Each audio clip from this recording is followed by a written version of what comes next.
Alrighty then. Happy New Year! Happy New Year! Happy New Year! Happy New Year! How's it going, everyone? Happy New Year! Another year! Woo!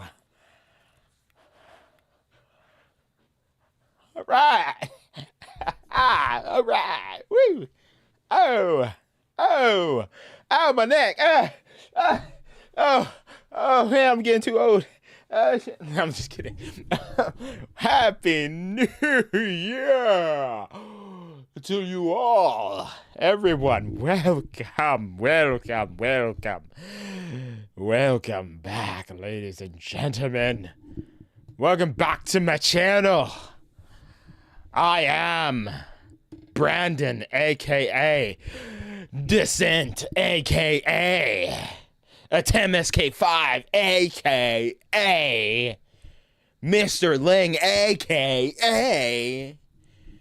BranDino.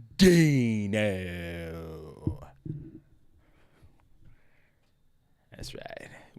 We made it to another year, y'all. And I'm going to play some music. I'm going to play some music. Some background noise, man, because I need it, man. I need some background noise. You know what my go-to. Come on now. Come on. Hold on. Just wait 1 second. You already know. You already know. Damn it. Capcom, why aren't you the first thing that pops up on my list for when I type in Street Fighter music? Come on, man. I always have to go to their channel. I always gotta go to their official Street Fighter channel. Bro, and I can't even find y'all in the drop-down list, man. And I have way too many subscriptions to find y'all, man. Hold on. Un momento. Where is Street Fighter? Man, why is Capcom Street Fighter not the first thing that pops up when I search for Street Fighter? What in the deuce, man? What in the deuce? What in tarnations? Filter by channels. There we go. They're third on my list. Jesus, what the deuce? Playlist.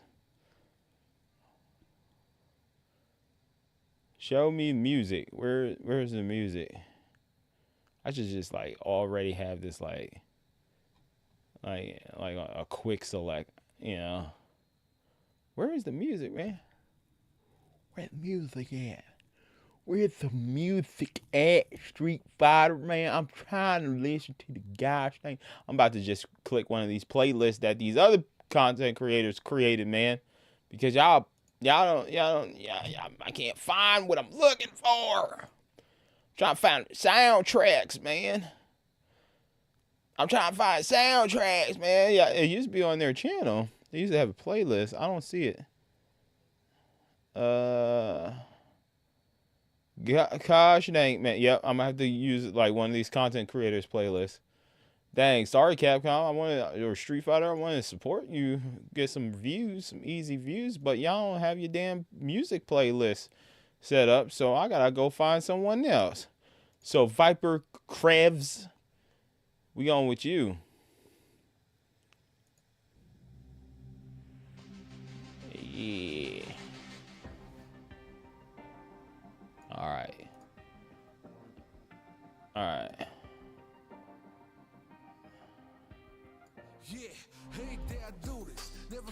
All right, there we go. Turn that down a little bit. What's going on? Yo, Happy New Year, Richard. Oh, snap, Richard beat you to it, Lex. Oh, snap, Richard was the first one up here. Oh, he got you. He first one to comment. Oh, snap. Out there. Hey, Richard, you came in here, took Lex Lewis' spot. No, I'm just kidding. It's a new year, brother. It's a new year, guys. Happy New Year, Brandon. I'm still sick. I catch you next time. All right, Richard. I'm sorry to hear that, man. I'm sorry to hear that, man. Apparently, this code is going around, man. I did a lot of DoorDash orders where I had to deliver code and flu NyQuil, man. Actually told one of my customers, yeah, it seems to be like some type of thing going on. I hope you feel better, man. Get you some chicken noodle soup. Get the chunky chicken noodle soup. Yeah, with the meat, because we're men. We need meat. What is up, Lex Lewis? He says, Happy New Year, D. How are you feeling tonight? And how's Top Cat feeling? I'm feeling great, man. Top Cat, Cannoli. He got some new cat food, bro. He got some. He jumped up on the table. The pool table, because that's usually where I lay his food before he gets ready to eat. When I fill it up, he jumped up on it. He was like, "What's this? Whoa! New flavor! Whoa!" I'm like, yeah, boy, new flavor. Yeah. New flavor, bro. They got like 5 different flavors. I didn't tell them they got like 5 or 6 different flavors, but I was like, bro, yeah, new flavor. He's like, he ate some. He looked at me. He's like gave me the nod. He was like, yeah, this is it. This is the stuff. And then he was just he's all up in there, man. Yeah, he looks forward to that food, man. Lexus says, Happy New Year to Richard. Please take care. Yes, Richard. Please take care, man. Please take care. So I figured we'd do a stream tonight where we look back at the content that I made in 2025. Or should I say we made, because without you guys, there would not be content. Well, actually, yeah, there would be content, but nobody would be watching it. So there we go. Very much that's the way it goes. But yes, we made it. 2026, man. Man, just when we thought it can't get any worse. We're in 2026, brother. And now we already got new problems, man. We got RAM prices. Like my RAM is like around 250. Okay, I'm waiting for it to drop down to 200 before I get my 216 sticks. I'm waiting. Wait, I know it ain't just playing the same song again, bro. Hold on. No, this is the instrumental. Okay. All right, we're gonna skip that. No, how about we shuffle? There we go. All right, boom. But man, hey. Where there's a downside, there's also a bright side. GTA, bro. GTA, Wolverine, Witcher, maybe. I'm just saying, maybe Sega finally shows us Jet Set Radio remake, bro. I'm just like, yo, what's up, Sega? I'm waiting for these classics to drop that you working on.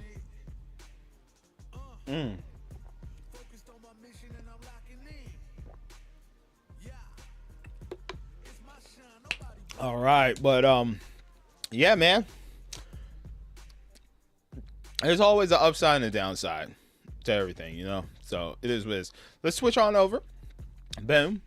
Let's look at the channel here. Look at the channel, bruh. Look at the channel, bro. This is my channel in my browser. We're on the gaming PC.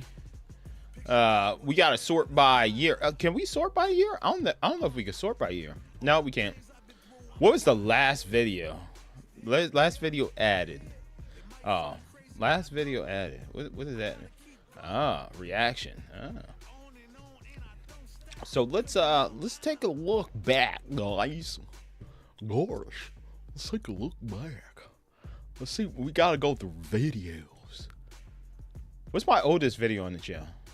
Lollipop Chainsaw. Yeah, that's what. Yeah, that's my oldest video. I forgot I played Lollipop Chainsaw on this channel. My oldest. Well, hey, what? Where did I come from, bro? All right, hold on. We gotta go back, bro. We gotta go back. Now, before I became a video game streamer, right? I was doing other things, man. I just had a account where, you know, I just had a regular old YouTube account. But then I was like, you know what? I want to make a YouTube account where I take things serious, right? I want to do that. So, your boy, I always talked about my old channel, but I never showed you guys the old channel. This is my old channel. This is where I started, guys. Can we hey, could we mute the music, please? All right, thank you. So here is my old channel. This is where it started for your boy. This is where it started, man. This is where it all started. With this channel. With this channel, brother. This is where it began. This is where the man, the myth, the legend started. He started here. He started here. Let me make sure the audio levels and everything. Yeah. This is where I started, brother. I started here. This is me playing Assassin's Creed, brother. I'm gonna take my mouse and bring it over to the other PC. Oh no, that's the keyboard. I need the mouse. Plug that bad boy up because I need to be able to use the mouse with the wheel and whatnot. All right, there we go. So here I am, bro. This is a Temp SK5. I created this YouTube channel back in April 19th, 2010. This is the OG, triple OG descent. Okay? This is OG, bro. Wolverine, yeah, I'm excited for that. I created this channel back in 2010, right? Almost 2 decades ago, bro. Almost. My oldest video on this channel was Fear 2, man. Let me tell you something, man. I freaking love Fear. Oh my God, I love Fear. It's one of my favorite sci-fi shooters of all time. Of all time. All right, let's see what walkthrough I'm going to be doing. That's me. That's me. Warner Brother Games. That's Is me. It Batman? Damn. This was me 15 years ago. I just saw the monolith. 15 years It's ago. gonna be one game. I'm gonna go ahead and hit the like button on that. I'm gonna hit the like button on that. Come on. Fear 2 Project Origin. Back then. Yep. I'm gonna turn this down a little bit. Back then. I am playing it for the PS3. You're wondering how? I haven't played this game in a long time. That's why I'm gonna play. How? That's my first walkthrough. Was I able to record my gameplay? None of the, Well, I had this thing called the Hapag HD PVR. It was one of the first game captures that I could think of. There was also the Ruxio game cap. I also had that one, but it wasn't as good as the Hapag. Everybody had a Hapag, bro. Everybody had an HD PVR, right? And I would use a Sony DVD recorder played it like twice. to record my gameplay. Then never played it again. I would plug up the component cables to my Sony recorder, record the gameplay. This was before the Hapag. This was before Hapag. I forgot to preface that. This was before I got the Hapag. So I was using a DVD recorder. And I used Windows Sound Recorder. And what I did was I hit the record button on both devices at the same time to sync it up. I figured out the delay for when the recording started on the DVD recorder.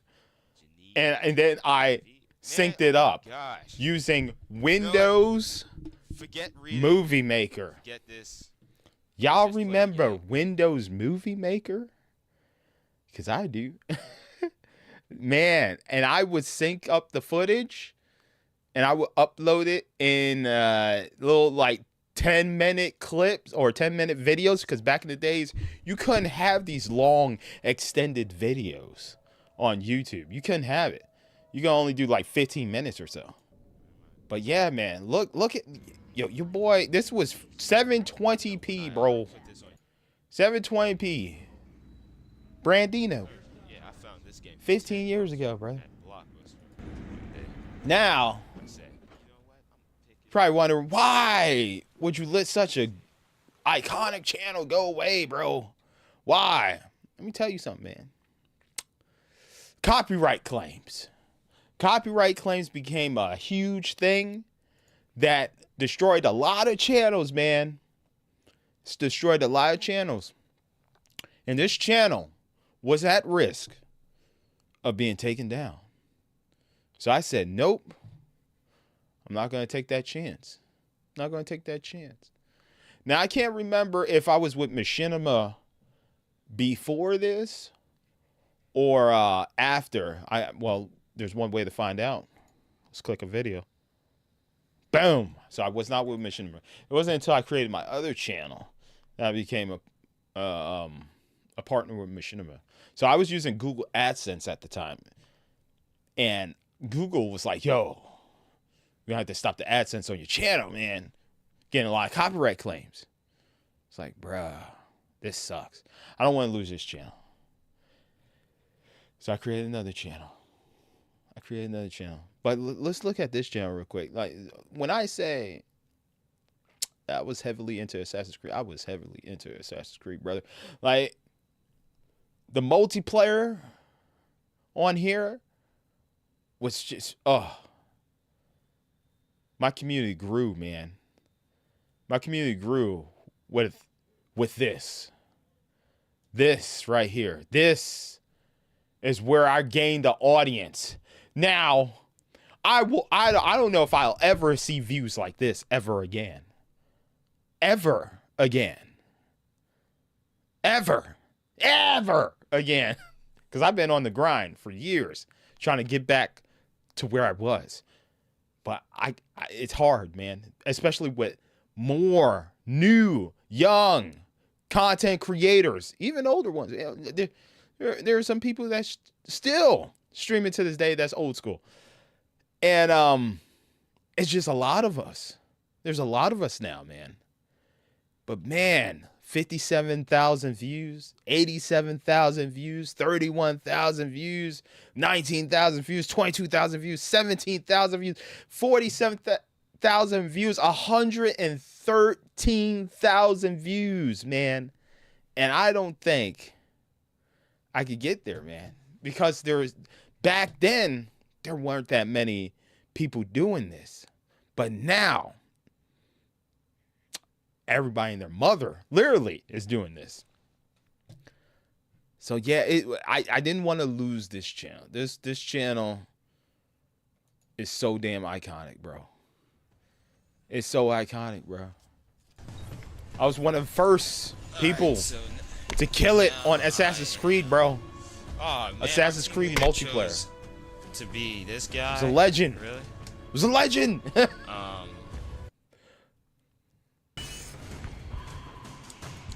But man, we can't look at the past anymore. We gotta look towards the future, and the future is now. The future is this channel, man. formerly known as D1S3NT Descent, which is why Lex still calls me D.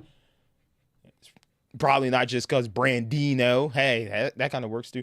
But create this channel, and we got a good community here, man. We got a good community here. You know, the views are starting to pop off a little bit, man. We're getting a lot more new faces in here with the launch of the Switch 2. So I appreciate all the newcomers.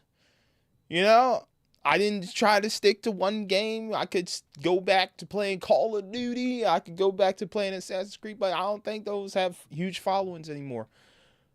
So I became a variety streamer. I stuck to my guns, man. Played different games. Went outside my box. Started playing games that I've never played before and growing the channel. And here we are, 2026, brother. Let's look at 2025 real quick, man. Let's tap in. Let's look at how 2025 went. Let's see some videos here.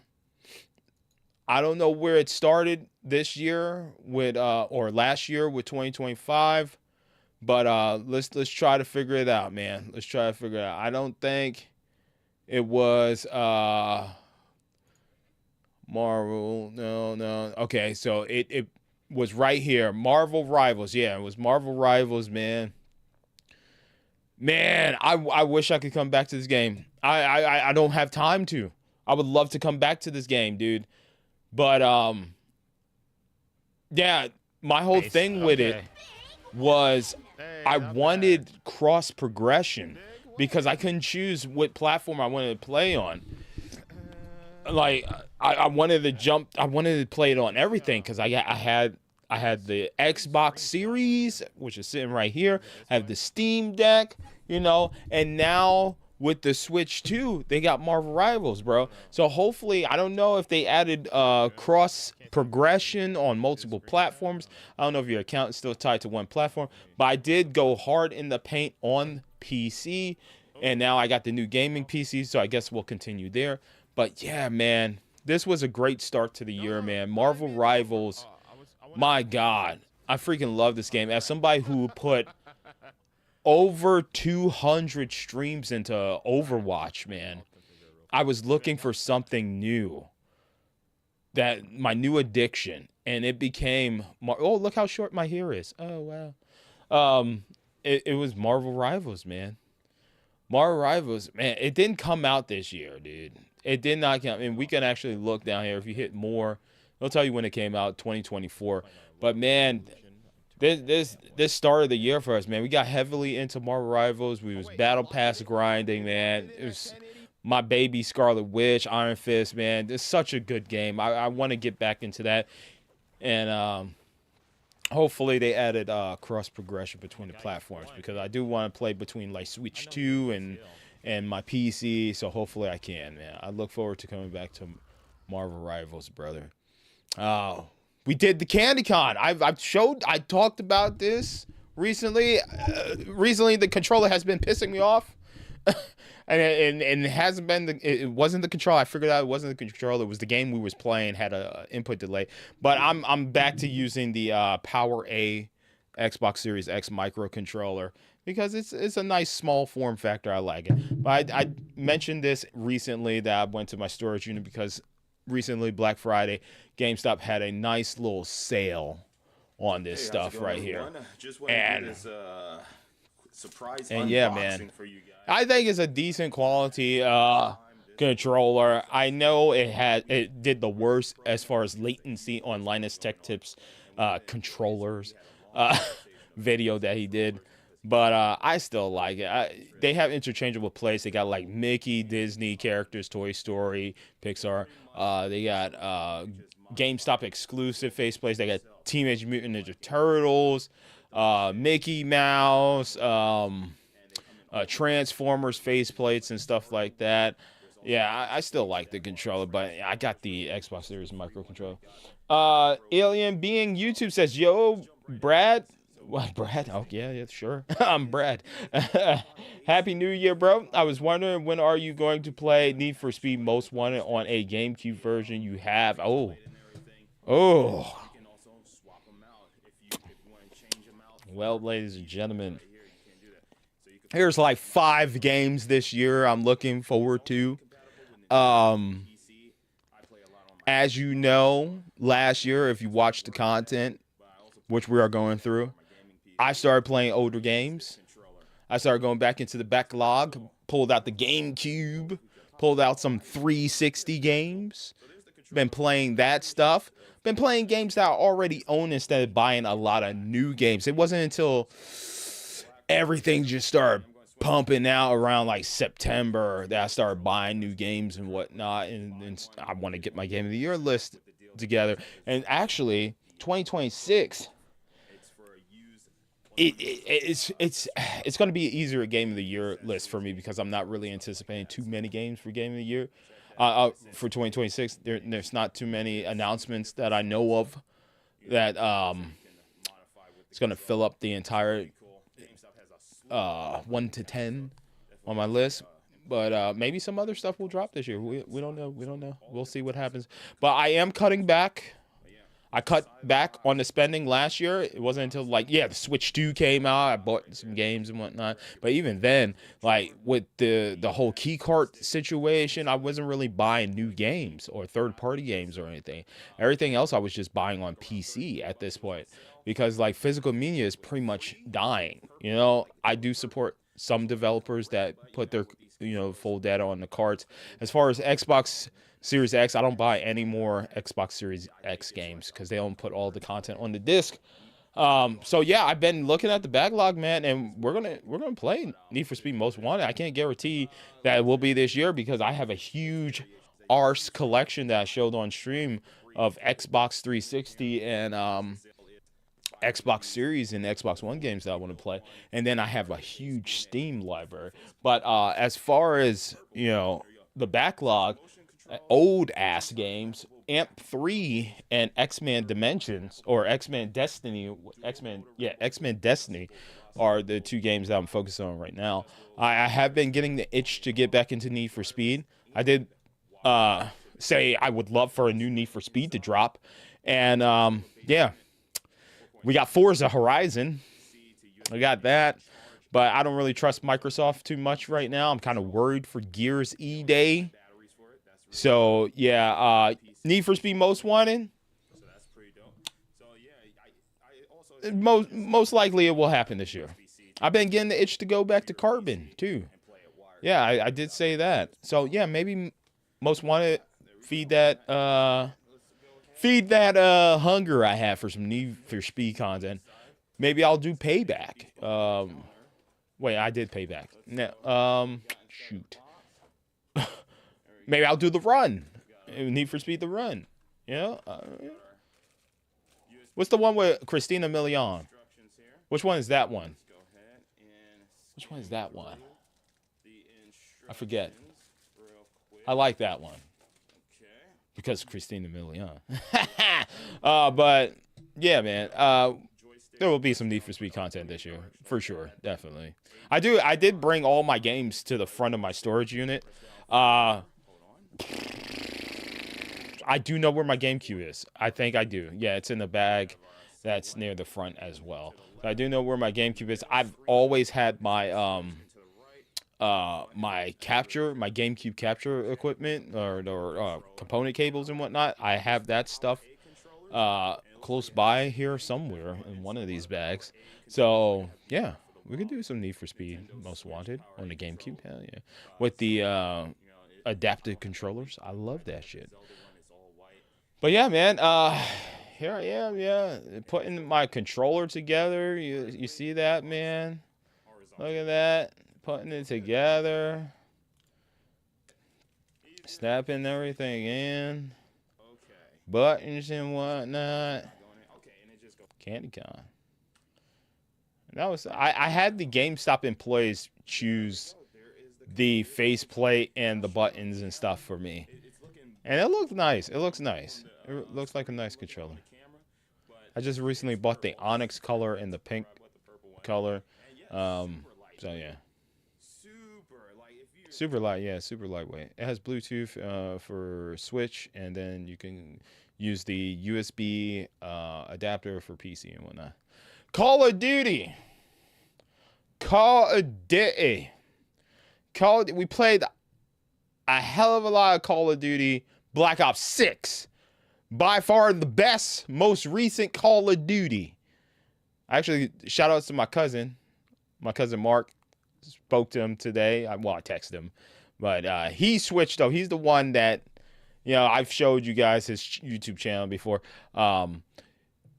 He switched over to Battlefield. He was a ride or die Call of Duty fan. And then 7 came out. And he didn't like it. He didn't like it. So he went to Battlefield. He jumped ship. So Call of Duty Black Ops 7 has ruined the game, the series in a lot of fans' eyes, bro, including my own. But I'm telling you, bro, if you guys want a really good one, I can recommend 2. This one, Call of Duty Black Ops 6, and the Modern Warfare 2 remastered. Specifically, the reason why I love the Modern Warfare 2 remake is because they did the third-person perspective, and it felt like SOCOM. So, Sony, if you want to make a new SOCOM, make it happen. Because we're waiting, bro. Oh, my God. I would kill for a new SOCOM. Not literally. Figuratively speaking, I will not kill for a new SOCOM. I will not do that. No, I will not. But man, I would love a new SOCOM, brother. Yeah, hell yeah. But yeah, this is by far the best Call of Duty, man. The amount of modes that's in here as well is great too, because when we played Black Ops 7 didn't have shit. It had like 8 modes on like the drop down list, bro. But man, me and Ghost, man, we were addicted, bro. Unfortunately, from my end, I'm a variety content creator. I like to play a different variety of games. So I moved on. But if I had to go back to Call of Duty, it would be Black Ops 6. Or maybe I'd get Battlefield a try. But I'll go back in Battlefield. 2 pushing heli. But yeah, man. This was awesome, bro. I got my little Monster energy drink, bro. I still got my Little Caesars for Black Ops 7, bro. I remember when Black Ops 6 had the Little Caesars thing. I was going crazy, bro. I would go up in there. I had a homie. I had a connection. In Little Caesars. He doesn't work there anymore. I had a homie. I would go up in there. I'd be like, yo, you got any receipts? You got any receipts with the code? He's like, wait, bro, I got you. We gotta pick up that gun. What the hell? Give me a pile. I'd be like, all right, man. Like, thank you. Yeah, I'll get me something too. But yeah, I like Little Caesars, man. It's inexpensive, it's cheap, like $6 for a pie. Feed a family, that's not bad. You just want to get something quick, And they're the little puffs that they got, man. The little window. What they call it? Crazy puffs, bro. Yo, them things slap, bro. As you can tell, the quality has improved on the channel compared to us looking at my old channel from 15 years ago. Look at this, man. Look at this quality, man. I do constant bit rate. I know some people use variable, but I use constant bit rate. My bit rate usually depends. Like with the Google Fiber now, I do like 8,000 on my bit rate. When I was at my place, I was using Spectrum, and I was using the best that they had in my area. I would do like 6,000, 7,000. I would hover between there. We drop every now and then. There were some instability issues and whatnot. But my family here has Google Fiber, and bro, it's been pretty damn solid. I do have to say so. Trophy system. But yeah, that's how. If you ever want to know, like my setup as far as OBS, I use OBS Classic. I did use OBS Streamlabs recently, not too long ago. I was using it for a little bit when I moved back here at my family's house. But I'm using OBS Classic right now, and I set it to constant bit rate. And I can actually pull up my settings real quick. Oh, no, there's 3 down there. I would have to Careful. use this Careful, the careful, touch careful. screen. But Throwing flash. Flash 2. as far as YouTube, you can't go above 8,000 bit rate. I try not to. But oh yeah, I'm using Linux. That's right. Yeah, constant bit rate. Bit rate is at 6,000, 8,000. I usually hover between. I'm doing 6,000 right now because I'm just, reacting. When I play video games, it's usually 8,000. Key interval is set to 2, and that's it. Yeah, that's it. I usually try to use the graphics encoder, whatever graphics encoder I have. That's what I usually use instead of using the CPU. Damn. Or APU, because I know some people like highly recommend, oh, you gotta use the CPU, it's better quality, you gotta do MP4.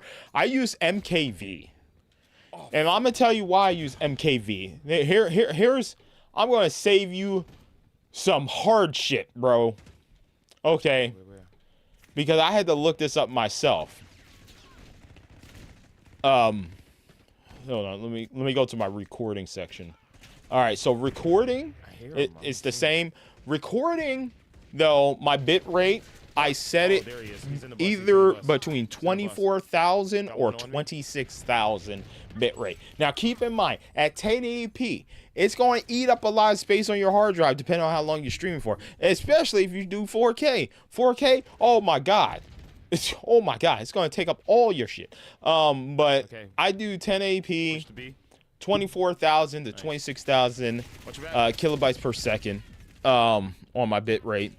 Keyframe interval set to 2 seconds, constant bit rate, bada bing, bada boom.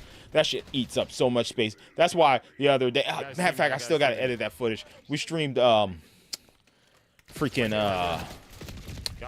Absalom and the freaking, we streamed Borderlands and the freaking recording stopped. And I had to recover the file by going on YouTube and stuff like that. But I got him going. Yeah, that's what happened. I ran out of space. I forgot to empty my trash bin on here, but it is what it is. Push to the next objective. But yeah, I use MKV as the file format. I know a lot of people say use MP4. The thing about MKV is that if your computer crashes for some reason or your power goes out, you can still recover the file. The file will be fine on your computer, or if OBS crashes or something like that. If you do MP4, you have a high risk of losing the file, and I've been there before. Where I just was like, bro, I can't. There's nothing I can do. I literally cannot recover this file. It's corrupted. There's nothing I could do. Ever since then, I always use MKV as my video format for my raw gameplay. Now, it's not the best quality, but it's less of a headache if Windows decides to update and shut off your computer and restart it or something. It's very annoying. It's super annoying. So that's why I use MKV. And it's happened multiple times where Windows would just reset my PC for no freaking reason. Especially when I get a new PC. It's always like, oh man, I gotta turn these settings off and all this crap and whatnot. So yeah. But yeah, there we go. Just what's going on behind the scenes as far as the quality, because I've had people ask me, damn, your quality's really good. Oh my God, that was a nice quality. You're damn right. You're damn right. I've been doing this for years. Yeah. No, I get it. And YouTube does compress your video format a little bit, the video quality, so try to do the best I can.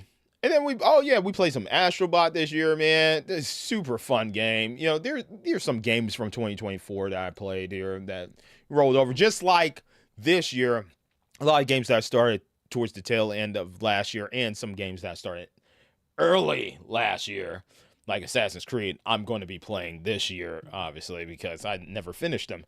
But yeah, some games like Astrobot rolled over to this year, and I've freaking started with. Rolled over to 2025, and I just freaking fell in love with Astrobot, bro. I just, oh my God. I bet I was supposed to get some. I love it so much. Yeah, so it's Such a fine, good game. like, I got all the collectibles and everything. You know what we're not seeing? We're not seeing all the live like reactions and stuff because there were definitely some reactions and stuff. So I probably should went to the live section. But yeah, man. Some good games to start this year, you know, or last year. I keep saying this year. It's gonna take me a second to get used to saying 2026. But yeah, we play Marvel Rivals. Oh, look at that. Diablo. Yeah, our first reaction. What was our first reaction for this year? Oh, I said this year again. Fuck. Last year. Last year. Our first reaction was what? Oh, wow. This is my Brandon's 2024 games of the year. Let's take a sneak peek at this, bro. Man, I was a little chunky, huh? I was a thick boy, man. I was thick. Now I got a little bit of definition in my face. You can't really see it because of the beard and the lighting in here. progress But, to get to the next area. But oh, here's a sneak peek at the list here. We got Tekken 8, Persona 3 Reload, Sandland, The First Descendant, Black Myth, Wukong, Star Wars Outlaws, Legend of Zelda, Echoes of Wisdom. I think this was when I was building the list because this stream was 3 hours. We're going to be doing another one later this month, so stay tuned to that. Make sure you got the notifications bell turned on. Let's see how big the list got eventually. Like we're in the hour and a half point. We got The First Descendant. We got Indiana Jones, Prince of Persia, WWE 2K, Astrobot, Stellar Blade jumped on the list. Let's see further down in the stream. I'm not going to spoil it for you guys, but I'm just going to... Oh, shit. Oh. To activate the long stuff. And Oh, YouTube I was on with the sea compression. turtle, and I There you saw go. one. See anything? Oh, Blop 6 jumped on there. Metaphor Refantasio jumped on there. Yeah, you'll have to watch that stream to figure out what was my 2024 game of the year list. Yeah. Oh yeah, we did some Pokemon TCG. I really enjoyed Pokemon TCG. The problem with Pokemon TCG is they came out with too many packs in such a small amount of time. They just kept pumping packs out, bro. I was like, bro, could we chill regular? Could we stop? It was like every week they had new packs and new events to do. I'm like, Jesus, let the events breathe and stuff, bro. Those Pokemon back there. That's evolved. Yeah, it just got way too much. I got overwhelmed. I was like, bro, slow it down a little bit. One of the reasons why I like Marvel Snap, which I need to do a stream of, because I'm amazing in that game. I freaking love that game. One of the few mobile games I still play, but and it's on Steam. But yeah, they don't overcomplicate things. Your old cards are still god tier. You know, they probably add new graphics for your cards and whatnot, because I know I upgrade some of my cards to the max and whatnot, and they got like these cool holographic effects and stuff to it. But yeah, man, it's just a super fun game, and they only add like a couple of characters every now and then, or new variations of said superhero or villain. But Pokemon, they just kept pumping new cards out. They was just like running through all the generations. I was like, bro, slow it down a little bit. That was very annoying. And I stopped playing because I just got overwhelmed. Another game that Ghost Wolf, one of my mods, is probably like, man, what the hell? Why won't he play the new content? I kind of fell off of Diablo a little bit, man. Kind of fell off. I would love to come back to it because they added so much new content. But man, it's just, I don't know, restarting a character all over again, bro. And I just want to see the story beats. I don't want to start all over. I just want to bring a powerful character of mine and switch their class and stuff like that. But yeah, man, if I had to choose between going back to Call of Duty Black Ops 6 or Diablo, I'd go back to Call of Duty Black Ops 6 because I feel like I had more fun playing that game.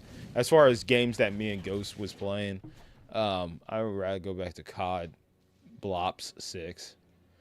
I don't know. It was very therapeutic. Diablo 4 was very therapeutic. I've created a crazy survivability class. I have Ghost for blowing things up because he nukes enemies, and I'm just like very defensive. I have high survivability. My damage is ass, but I can solo bosses by myself. But any timed events and stuff like that, like or timed missions, I struggle at. But I can defeat like the toughest bosses by myself and just survive. Like they literally do no damage to me because my shield constantly replenishes and my health never goes down. So I as far as a survivability class, I did do that with the Spiritborn class. I think at one point I was taking on 2 bosses at one time or something like that, and I just had to raise the difficulty because they couldn't kill me. So it is what it is. But yeah, like me and Ghost combined together, me for survivability, him for blowing enemies up, like we couldn't die. It was just amazing. But yeah, it's very relaxing. If I was to go back to Diablo, I'd probably just put on some lo-fi music and just stream it. I'm just like, "What's up, guys? I'm probably not going to talk for like 2 hours. I'll just play the video game." Yeah, I like Diablo 4. I don't want to start all over. I don't want to start all over as a new character. The first reaction, I think, the first reaction for 2025 was the Nintendo Switch 2 reveal, which will probably copyright claim me. Look at that man. Can I make that face again?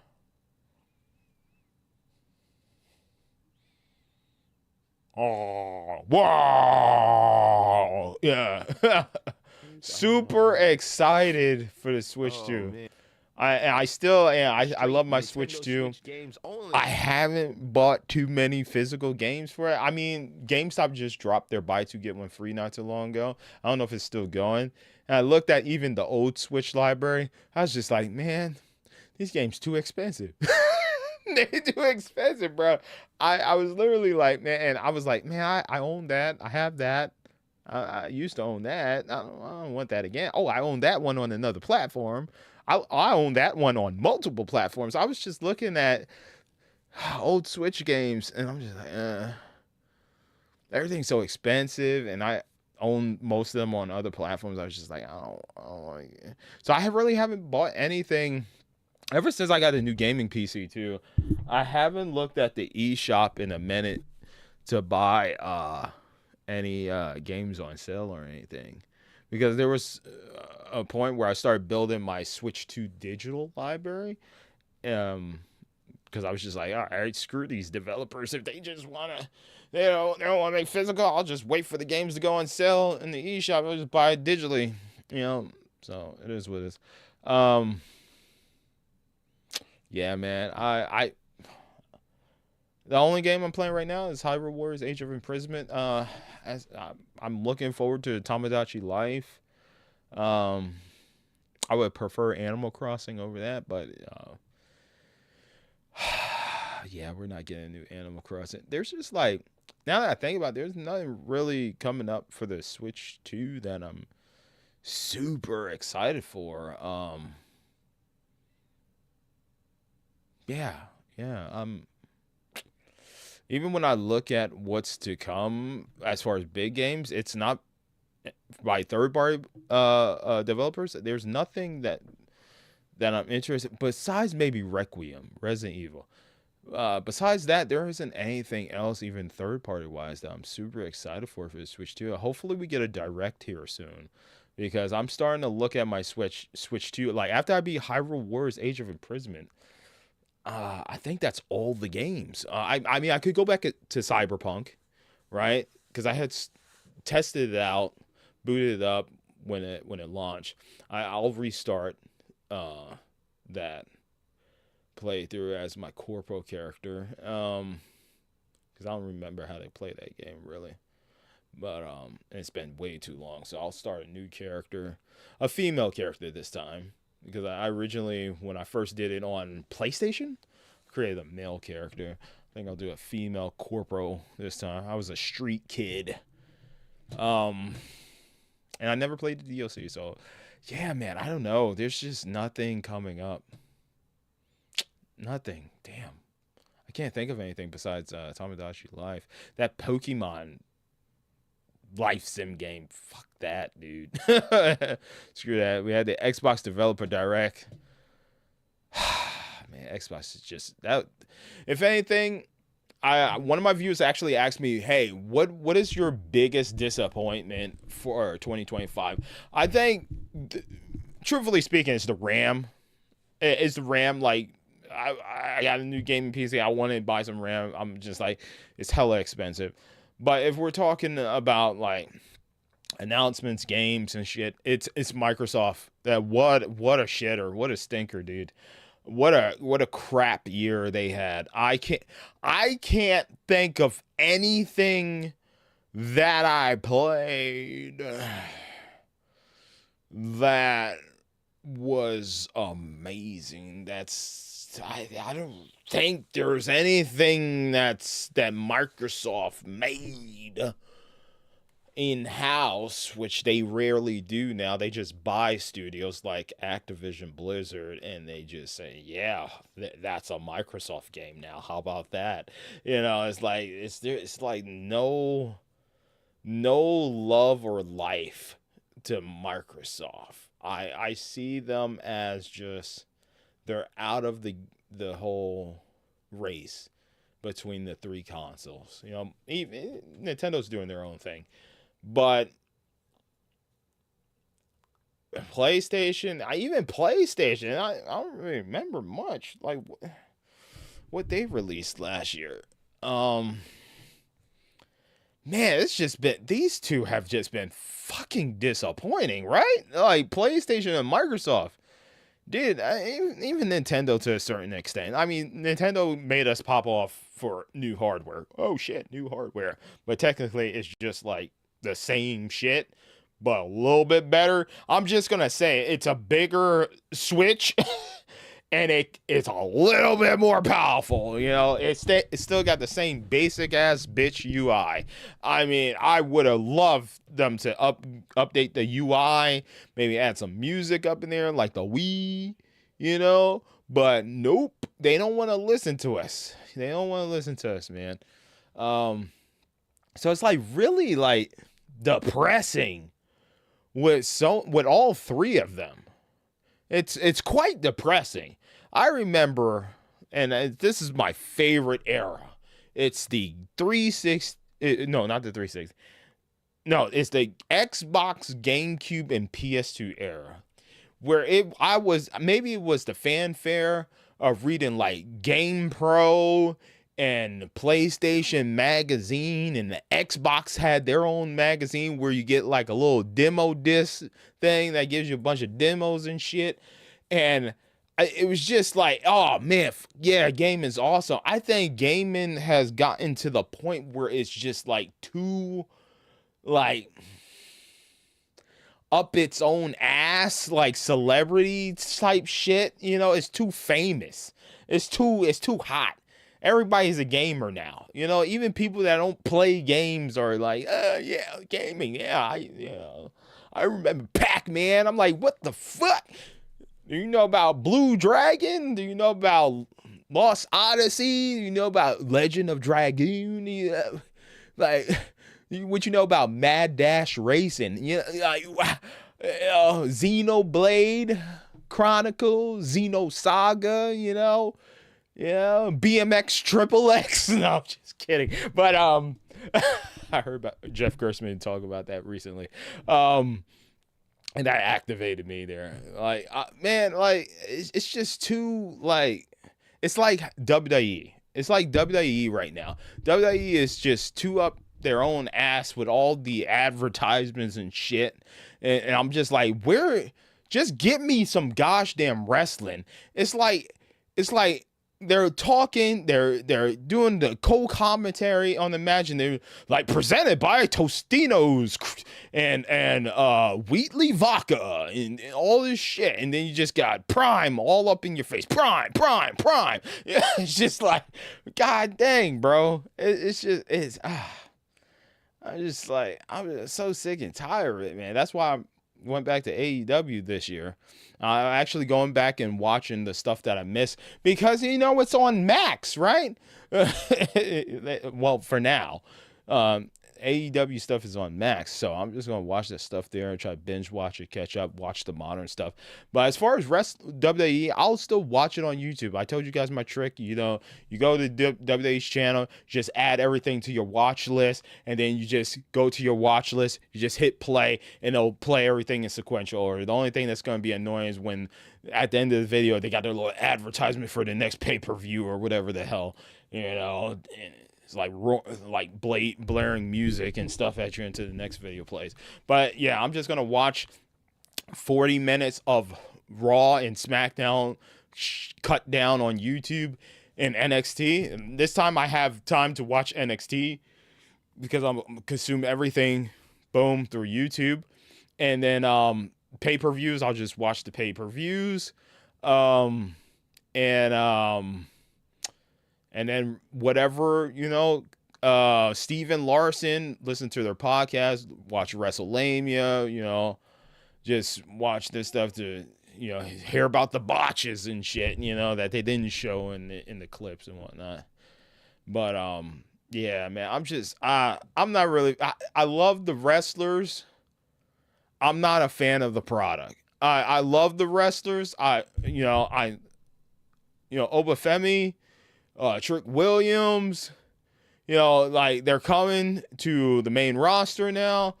Gunther is back to being an amazing heel. He got his old music back. That's freaking awesome. This is AJ Styles' last year, and then he's retiring. I mean, there's some great stuff, man. The female division is freaking awesome too. You got Lash Legend, Nia Jax now is a phenomenal team in my opinion. That's a good team. That's a very strong team. Hopefully AJ Lee does some stuff too this year. But Maxine Dupree, ha ha ha ha. I posted a video here on this channel. If some of you don't remember, I will make another video soon, depending on how things go with her Becky Lynch match coming up here. But I called it. I said, all these people booing Maxine Dupree, I hope y'all eat shit. Because she has stepped it up. That last promo she did with Becky too was freaking awesome.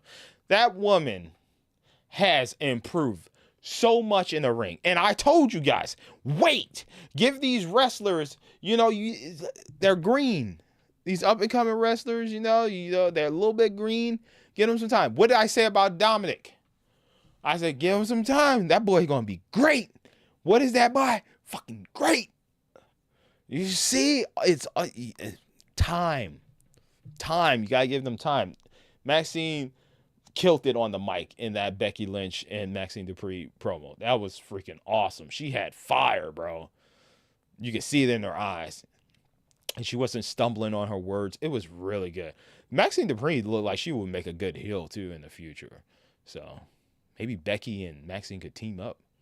Women's tag team title is a heel faction. That'd be great.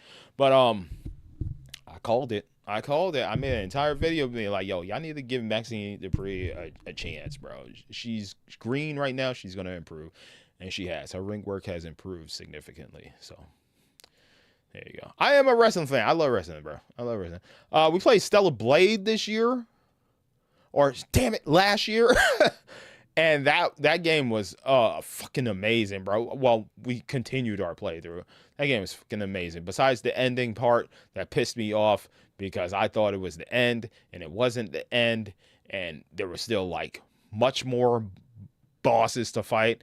I got a little pissed off because I couldn't go back and do the missions that I wanted and stuff. Because if I knew that I was going to get manhandled by upcoming bosses and whatnot, I would have grinded and did more missions and stuff. But I was like, man, I feel pretty confident. The game's saying I'm at the end point. I probably got like 2 hours left. The hell, I didn't have 2 hours left. But that game is still phenomenal. It made my game of the year list. Monster Hunter Wilds. Now, a game that actually came out in 2025. Oh man, I had so much. I was on such a high, bro. I was on such a high as a Monster Hunter fan. I was on cloud 9. I was like, yeah, new Monster Hunter. And that story sucked ass. I gotta say, that was the most tutorial ass, basic, common ass consumer, never played Monster Hunter story I've ever played. Bro, that shit was just, I'm gonna cuss a lot if you haven't noticed already. But, bro, that game, it looked nice. It sometimes ran like shit on other people's platforms. A PC had huge performance problems, and I think it still does. And they're working on it, because I saw Maximilian dude just post a video saying they're going to fix it. Bro, they're fixing it now. It's 2026. They're about to fix it almost a year later. Thank God. 10 months ago, god dang it. They're about to fix it. This is what I warned you guys about. This is why, another reason why I'm cutting back on buying new games, is because I've constantly preached this to you guys. We gotta stop buying these games day one, that they just release them and say we'll fix it later. The worst, and my brother will not let me forget this, because I was like, bro, you should get Game Pass so we could. He said no, because the last time I bought Game Pass was for a game called Redfall. And if you watched my playthrough of Redfall, you notice how I started with a crew of people. By the time credits rolled, I was by myself. What was that? Yep. Monster Ball? They stayed for one stream of that game. And everybody texted me, I'm not playing, in their own words, I'm not playing that shit. I'm not playing it. Tommy said no. My cousin Andrew said no. My brother said no. My cousin Andrew's friend said no. Bro, I straight up had to lone wolf it. I had to lone wolf the rest of that game by myself. I beat it by myself. I beat that freaking annoying ass boss battle that seemed like it required a team to actually get it done quicker. I did all that by myself because nobody wanted to play that game with me. Nobody wanted to play Redfall. And because that game, you can't, not only did it run, it didn't run great, but the story and the mission sucked ass. But yeah. So I'm not comparing Monster Hunter to that. Monster Hunter is way better than that. But man, as somebody who's been playing Monster Hunter since PSP, oh shit, back when I was in high school, turn around. Why my character looking the other? I'm getting tired of being treated like I never played Monster Hunter before.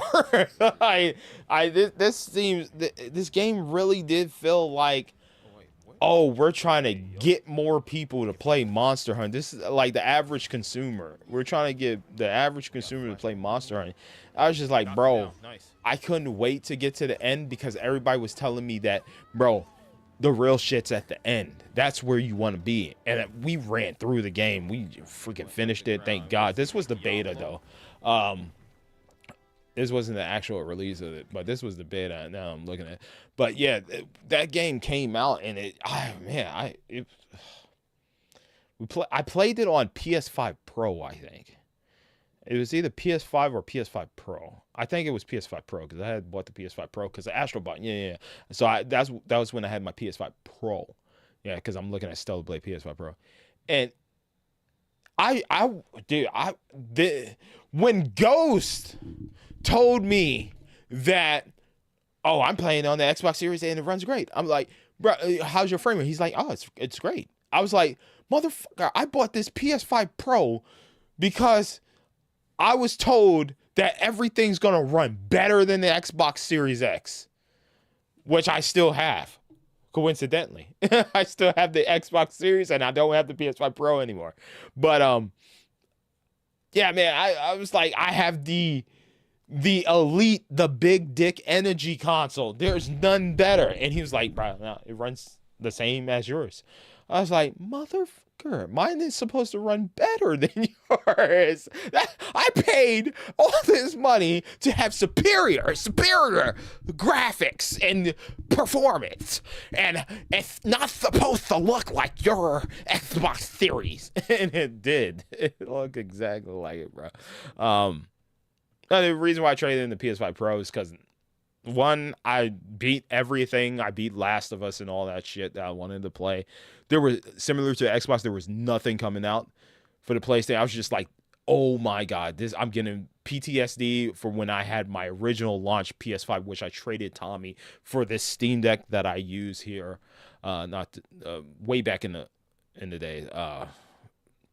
PS5, but yeah, and I still use this Steam Deck to this day. It's now my streaming PC too, so yeah, I freaking love it. And now, you know, whatever I play here, I can bring over there and everywhere. You know, I love it. I love the Steam Deck. That was the best investment. The LCD model, original LCD model, you can no longer get in the Valve store because it's now discontinued. So now I have a rare item here. The Steam Deck LCD model is now a rare item. You can still get the OLEDs, I think, but the RAM, you know, prices is affecting, you know, Steam and whatnot, Valve. So yeah, so I was just like, bro, fuck this console. You know, my brother has a PS5. My stepdad's PS5 is downstairs. I could just use those PS5s when Wolverine come out. You know, I keep the Xbox Series X mainly because 4 generations of Xbox is supported for it, backwards compatibility. So I do like the hardware. I do like the Xbox. And that's one of the reasons why I kept it. And now, you know, it's worth a lot of money, apparently. Avowed, I don't see myself ever returning to that game. I said, let's try it out. And yeah, I need to remove part 1 because that was, let's try it out. I don't think I'm ever returning to this game ever again. This game sucked ass. I don't care what anybody says. I was so bored. I think I yawned. Oh my God. Why is the first fast forward I click on the video is my face looking like that, bro? Does this look like somebody who's happy to play Avowed? Huh? Just look at that face. Does that look like this man is being interested? Hold on. Like, are you serious? Look at it. Look at that face. Look at my face. What is this? This is a man who's not excited to play Avowed. That is not a man that looks excited. Bro, that's crazy. Bro, I yawned so many times playing this damn game. Oh my God, I look so weird with my beard shaved. Oh man, that's when I was chunky, bro. I feel like I'm playing Battlefield. That's before I was working out, bro. Oh man, Take that. I don't like looking at my old self, bro. No, you told me to quit the book. You didn't say to hit left trigger and hit the course. That game, fuck that game. That game sucked ass. I hated it. I'm never going back to Avowed. Screw that game. That game playthrough is discontinued. I'm never going back to that game. I was so bored. I was absolutely bored. I need to go edit this now. Excuse me. I'm going. Because there ain't gonna be no part 2. There ain't gonna be no part 2. Hold on. Edit this video. There's not gonna be a part 2. This game was so boring. Oh, wrong computer. Boom. This one. Boom. No, never. I'm not going back. They would have to pay me to play the rest of that game. I would have to get paid to play the rest of this game. Bro, I was so bored. And you know, I was trying to be like, because I was anticipating game.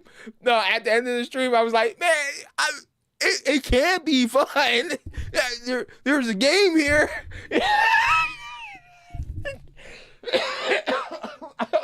I was like, bro, it's alright. Yeah. It's all right.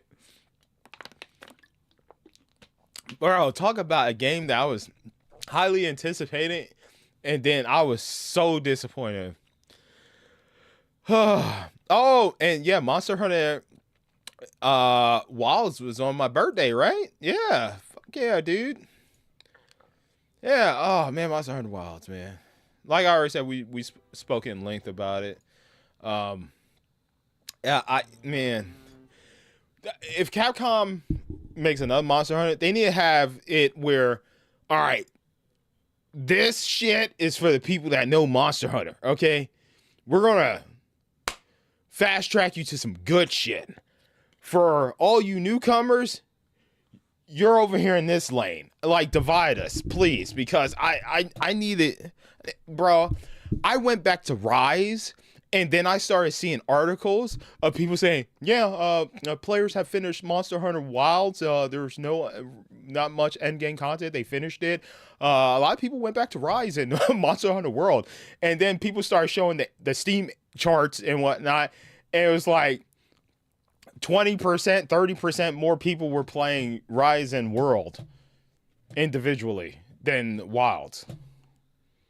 Hell, I think I seen Maximilian Dude going back and playing older Monster Hunter games. Bro, everybody was just going back playing old Monster Hunter games. And now they say, we're going to fix it. We're going to make it better. Here in 2026, man, 10 months later. Hot damn. 10 months later. Yep, 10 months later, man. There we go. Oh, Split Fiction. Now this,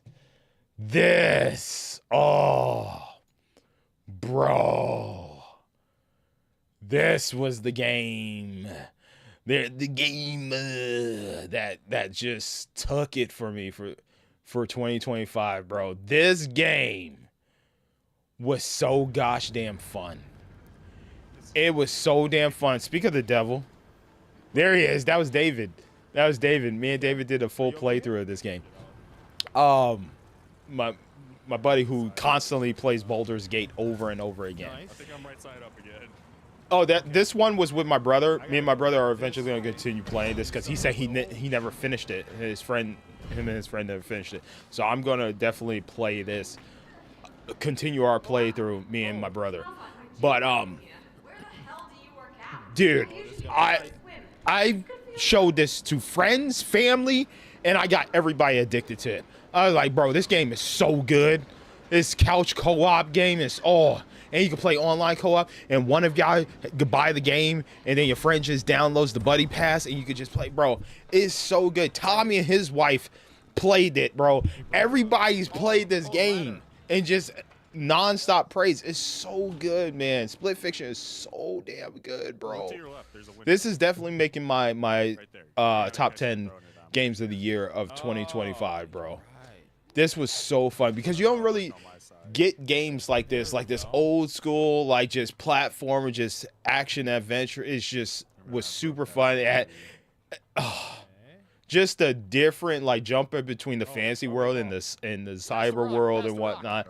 Just it was just so good, man. And each level had a unique way to play it. Oh, David's playing Pathfinder. Each time you jump into their worlds, it was just a whole new mechanic. It was so fun, dude. It was so fun, dude. And it still is, bro. I think, I played this on the Steam Deck. It ran great on the Steam Deck.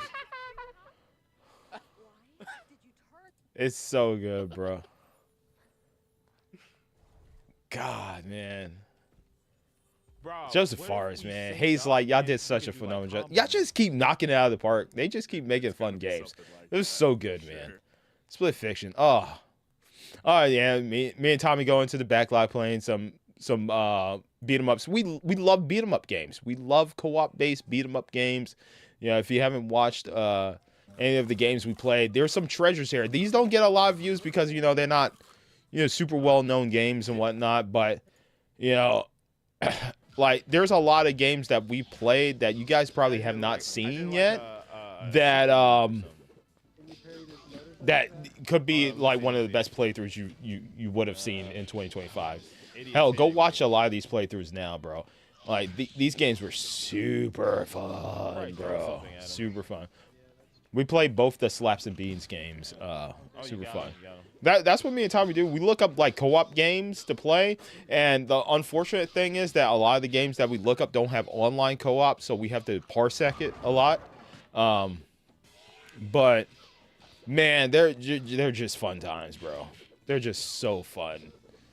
Just so fun, man. And the stories are pretty hilarious too.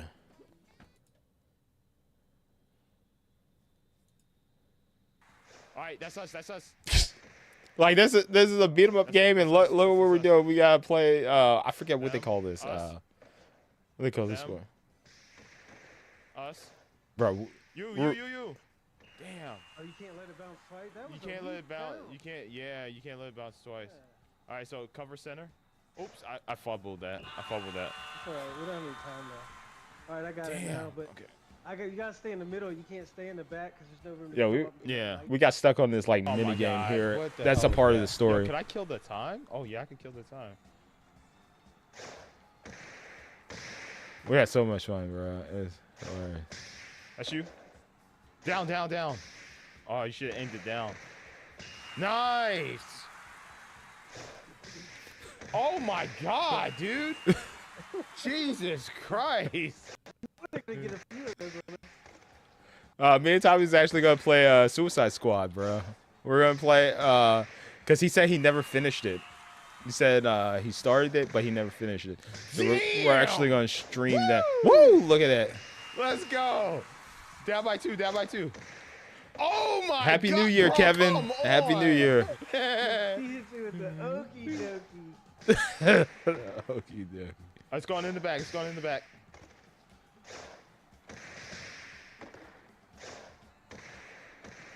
Oh, yeah. He did less than 50%. Whenever he does like less than 50%, that's it. It's gonna drop. All right, but we eventually will be there, man. It's super hilarious. Man. Oh yeah, it's a good playthrough, man. What else we got here? So play. Oh, fuck, man. Bleach. Another playthrough. We have to go back to and finish. This game. I know. Bro. Okay, here's the thing, guys. I like it. I like Bleach Rebirth of Souls. But there's a game on PS3 called Bleach Soul Resurrection. You can find it on my old channel that I showed you earlier. I need to see if I could get a copy of that game. It's probably like super expensive now. Last time I seen it was like $30. It was like getting up to like Gravity Rush 1 on the PS4 levels of being expensive. Bleach Soul Resurrection was amazing. It was like Hyrule Warriors Age of Imprisonment, but without all the enemies popping up on the screen. It was just a straight up run around hack and slash game. Super fun. This game, my playthrough of this so far, because we got really far in it, I don't want to spoil it just for people that didn't watch the actual anime, but I love Bleach. Bleach is one of my favorite animes, dude. I would say maybe top 15 favorite animes. Because I'm very old school. There are some games. There are some animes like Trigun and Cowboy Bebop will forever be my number one. That's my favorite. I know it just has like 26 episodes or so, but you know, Cowboy Bebop is just a top tier freaking anime in my opinion. Case Closed is a top 10 anime in my opinion. Man, this game is like 30% gameplay and just 70% member berries, bro. I'm just watching more of the game. I could just, it's like I'm watching the anime. Tell you the truth, I'm watching more cutscenes than I'm playing the game. And I don't mind it because I'm like, oh, I remember this. But that's what this game is. It's just straight up member berries, and it does have a cool, combat system and stuff. But, yeah, man, I'm just I feel like I'm playing a Hideo Kojima game. I'm just watching more cutscene than playing the game, bro. Even then, like Metal Gear didn't have me sitting there like for hours on end watching cutscenes. I don't remember because MGS4 is one of my favorites, bro. That game was heavily cutscened. But man, I don't know. It's just like,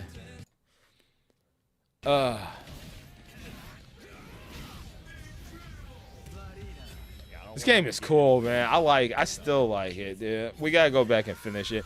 It's just what came out that I was just like, man, I need to go play. Like, oh, Assassin's Creed came out. Yeah, Assassin's Creed came out. I was trying to run through Dragon Age. I hurry up and finish Stellar Blade so I could get to Bleach. Man, I was just like, fuck, man. Assassin's Creed came out. I thought it was decent. I would prefer it if it was just Naue. I just want to play as Assassin. I don't want to play as a big hulking guy that just wants to destroy everything. I want to play as the Assassin because her playstyle reminds me of Rikamaru, Ayane from Tenchu. Like she reminds me of those two characters, man.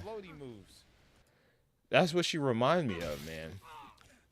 I actually really enjoyed the game. I might look back at it and like when I do my game of the year list and be like, yeah, I might put this on because I'm such a huge Assassin's Creed fan. It's just there are certain elements that just take me out of it. There is so much content in this game that is just it's like chef's kiss. It's like chef's kiss. I love it. I really do. But I just want to play as Naue. I just want to play as her, dude. I want to do assassin shit. There's a lot of stuff. I want to get back to this. We're gonna finish this playthrough. But it's like one of the few Assassin's Creed games that just didn't grip me, man. It didn't grip me. Valhalla did, but it just was way too fucking long, dude. Valhalla just took so long, bro. It was just like going on forever, bro. It just overstayed its welcome. That was the problem, Valhalla. And then the repetition of like invading towns and shit. And then the freaking Dragon Age. Oh god. I just. Well, yeah, I kind of liked it. I don't really care for I was like looking at it as not a Dragon Age game. The entire time I was playing it, it was like Call of Duty Black Ops 7 to me. Oh, that's not a good comparison. But I was like, bro, this ain't Call of Duty. This is some sci-fi shooter. That's what I was doing with Dragon Age. I was like, oh, this ain't Dragon Age. This is some just RPG action game. So, but because it has Dragon Age in the title, I looked at it sideways. So it is what. South of Midnight. This game was great. Oh my god. This was actually great. So this is a game that I think people are going to overlook, mainly because they're like woke character. She's a black character. Oh no, they're doing wokeism and shit. Well, I played the game and I was getting flashbacks of Alice Madness Returns with like the movement and the gameplay and stuff. It was a phenomenal gameplay. The platformer, it did feel a little bit like Alice Madness Returns. I literally, when I played this, I was like, bro, if this team wanted to make a new Alice, they should make a new Alice, dude. Like, this would be the team I would want to make a new Alice Madness Returns or Alice game. Because I was literally like, bro, this is Alice. This is what this feels like. I do like with the boss battles that every boss that you fight in the game is like, if you listen to the lyrics in the game, it's telling a story. It's telling the story of the character, the boss that you're fighting, which I thought was really cool. And this is something that people are going to overlook when they play games. Like I don't catch everything when I play a game, right? But I've been playing games for years at this point. I start looking at like aspects of what makes it unique, like compared to, you know, other games that are similar in perspective. And one cool thing that I really loved is those boss battles, especially when you fight that one guy that she remembers. This guy here, what's his name? Laurent. This battle was the point where I was like, oh shit, this game, there's telling a story of this character. I'm not should I spoil it? I don't know, guys. I don't know. So obviously you see he's turning here, so something's going on with him. But oh man, if you haven't played that, I really want to convince you guys to play it. But so he transforms, right? Because he has this monster inside him, right? Different. Man, he really takes following his nose too. Truthfully, man. I made a Toucan Sam reference. But Maybe I can reweave. this boss battle, Okay. if you listen to there's lyrics. You hear that? Listen. Just listen.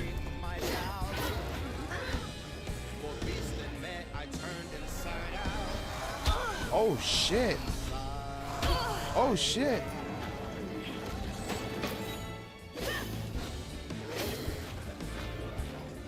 So every boss battle does that, where it's telling his story in the battle. And I thought that was cool because I don't see many games doing that. Well, this game's music is just great. It's really good. But I don't see many games doing that. And I thought that was a really cool perspective for any game, you know, to implement something like that. You know how like Hi-Fi Rush, which I freaking love, implements like rhythm and stuff into its combat? This game tells the entire story as you're fighting bosses of like the character that you're fighting. So you're like playing the game, you're like trying to do the things in the game, but you're also like listening to the music and the lyrics and stuff like that. This is why, you know, like when some people listen to music, are they really listening to the music or are they just listening to it? You know, like are you actually listening to what the artist is trying to say, like the actual lyrics behind? Like you listen to an Eminem song, you're like, listen, you want to understand every bar he's trying to say, even though when he's like just going Speedy Gonzalez on on it, but you want to understand like what's he trying to tell, what's he trying to say, you know, behind the lyrics, just like what a lot of artists, you know, and that's what this game does. And I thought this was really cool, man. I liked it. It had that like Xbox 360 era feel to the combat and exploration and whatnot. We got the Mario Kart World Direct, Asterisk, Obelisk, another multiplayer game me and Tommy played. Which we were so fucking bored. Oh, this game, talk about a freaking repetitive ass game, old game. Oh my god, it was the same environments and shit. The art style I really like, but the environments, we started repeating environments over and over again. Started doing the same repetitive missions and crap over and over again. It just got so annoying, dude. So gosh dang annoying. And it sucks because the animation and the art looks really, really cool, but it was just so repetitive. It's like the same 4 locations over and over again throughout the entire game, and it was so bad. But a game that was actually surprisingly good that I played this year. You see, that like I just kept playing older games, bro. I was like, guys, there's no need to buy new games. I just keep buying old games. So I played Last of Us Part 2 for the first time, and some people were like, bro, how the hell did you avoid everything about this game? Because I don't, when the podcast, the gaming podcast, was Giant Bomb, Spawn Wave, or whoever, when I listen to these podcasts and they like, all right, we're about to talk about Last of Us, I literally fast forward. I don't listen to it. If it's live, I mute it. I go do something else, and I unmute and see if they still talking about it. And yeah, I've avoided everything about Last of Us Part 2 up until 8 months ago in 2025, where I finally played it. And man, yes, it did piss me off. That scene, it really did piss me off. I didn't like the way it happened. Not a fan. Absolutely pissed me off. Got a little emotional. Heated. Very pissed off. But the game won me over in the end, bro. Like, it really did. Like, the whole revenge thing, or Ellie and whatnot. You know, that's what a lot of people say when it comes to PlayStation. Man, it's the sad dad games, you know. it is a sad dad game. I liked it. I really did. You know, there's another game of theirs that I love that I didn't play the most latest version of their game. That's Uncharted 4. Thieves End. I never played that, and I love the Uncharted games, but it was around the time where I think I sold my PS4 and I wasn't really playing. I was just playing a lot of PC and whatnot. So yeah, I can actually play Uncharted 4 on PC if I want. I might do that. Seeing how it does sync your PlayStation account and whatnot. But I think Last of Us 2, if I look past the whole sequence of events that happened earlier in the game, it's a phenomenal game. It truly is. And I was playing on the PS5 Pro. It truly is a visual masterpiece. And I love the tense situations that I was in this game. There was a lot of like platforming elements and stuff, sneaking around. I really, really enjoyed it. I really enjoyed it. I forget what I scored it, because I usually score a lot of the games that I play when the credits drop, but I think I scored it pretty high. I really did have to look past the pacing of events. I would have preferred if that event happened later.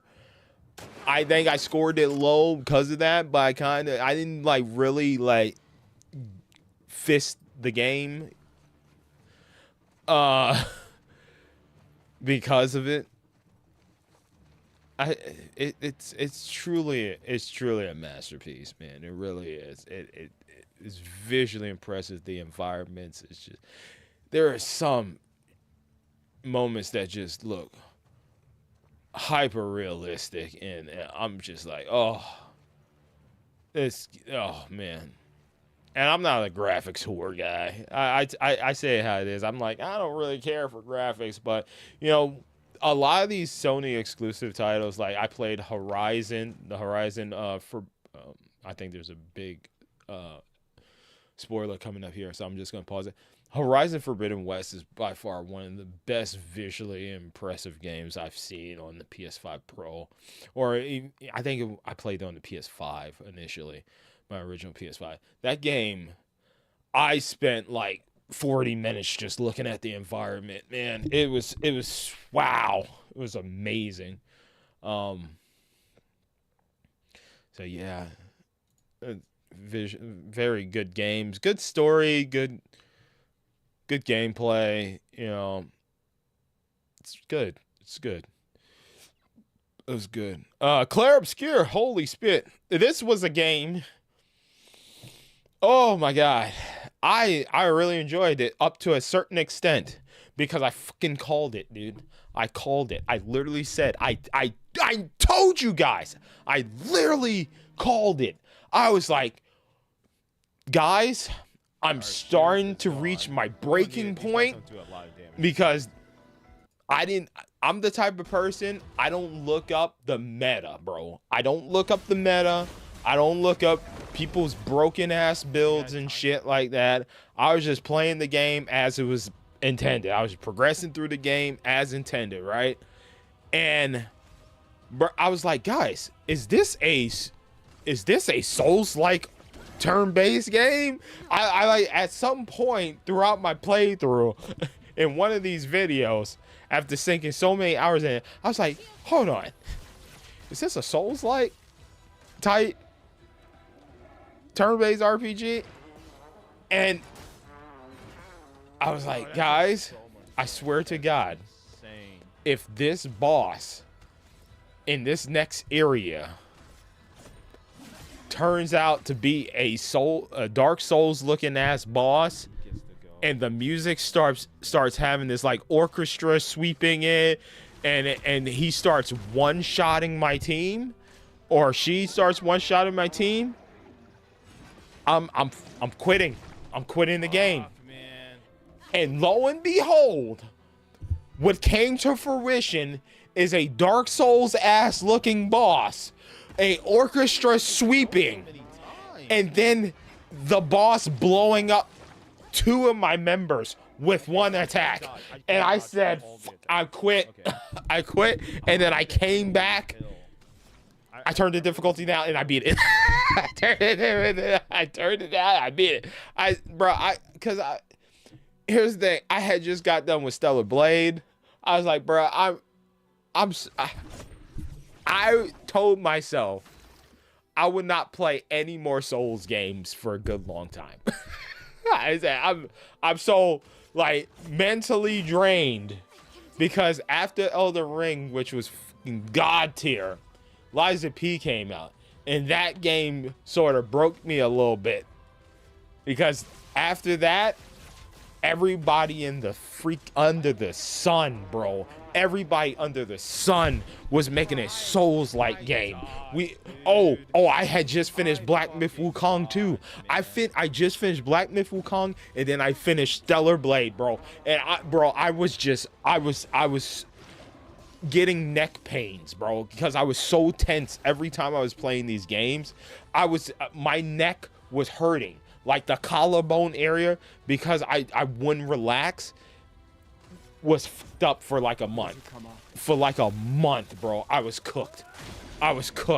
And then fucking Claire Obscure Expedition comes out, bro.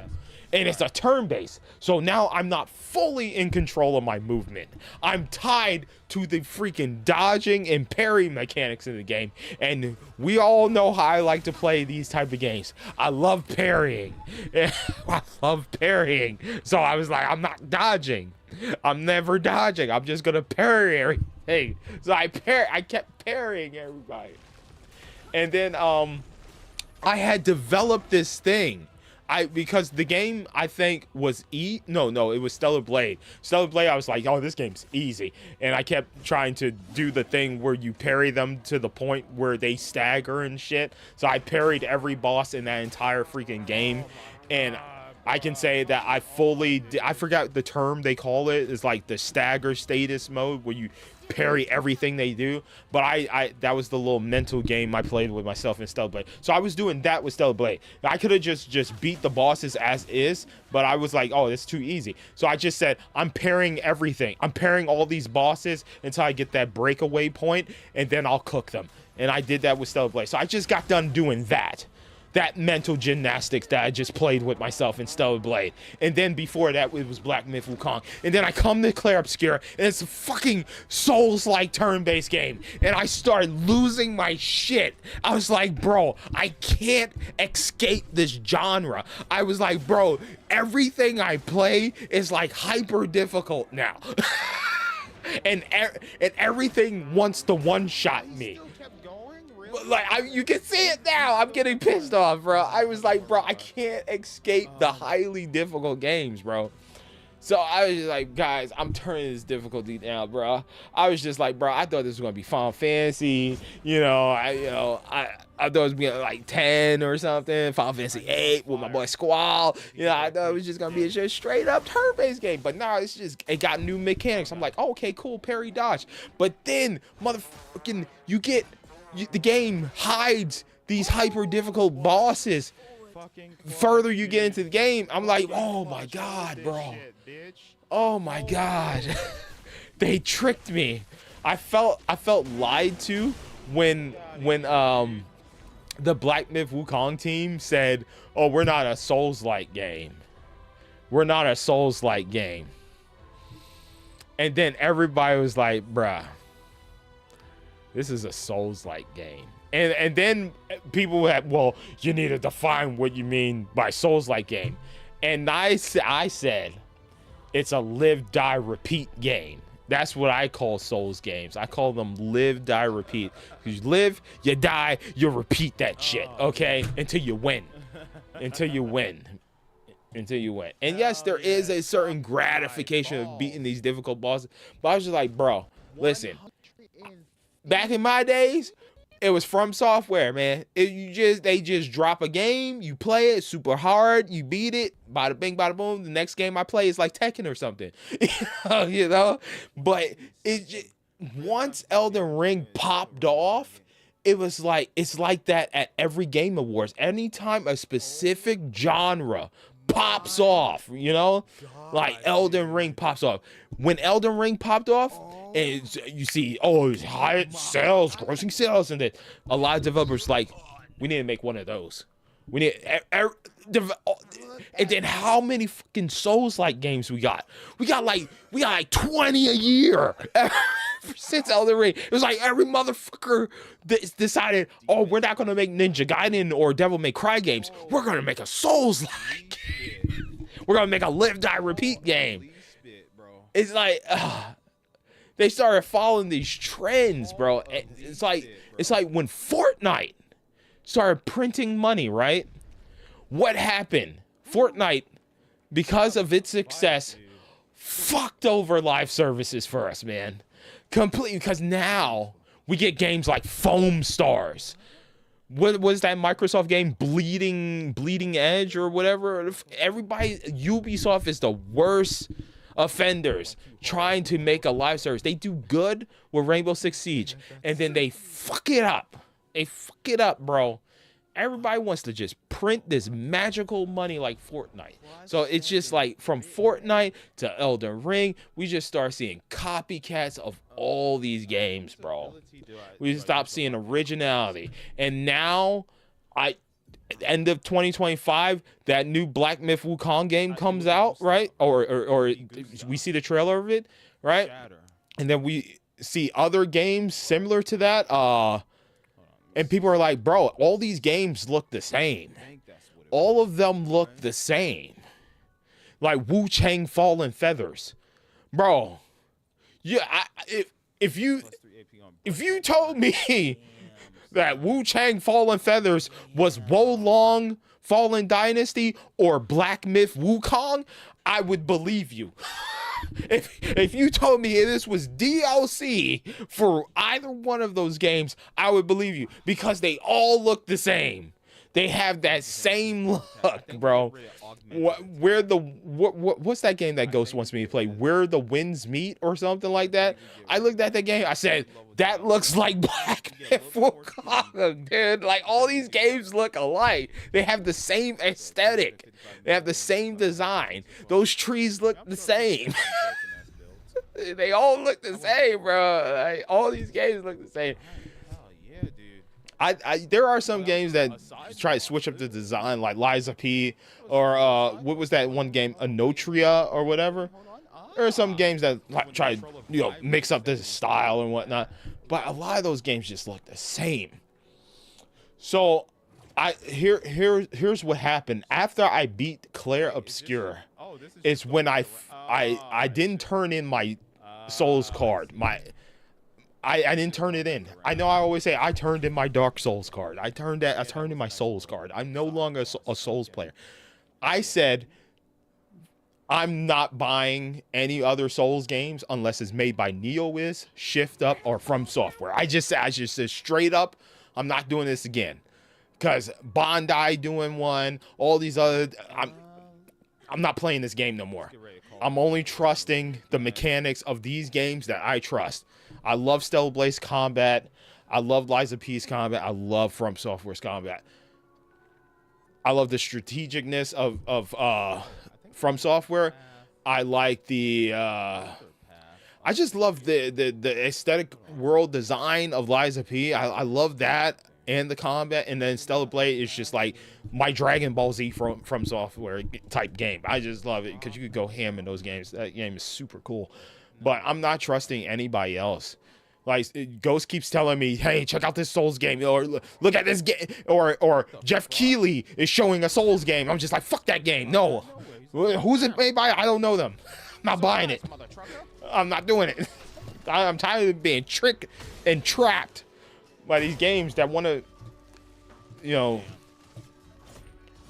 Oh, that's right. He's floating. Whoops. be a copycat of certain types of, you know, games that already came out. But at least, you know, the Claire Obscure team, you know, tried something different, which I do appreciate.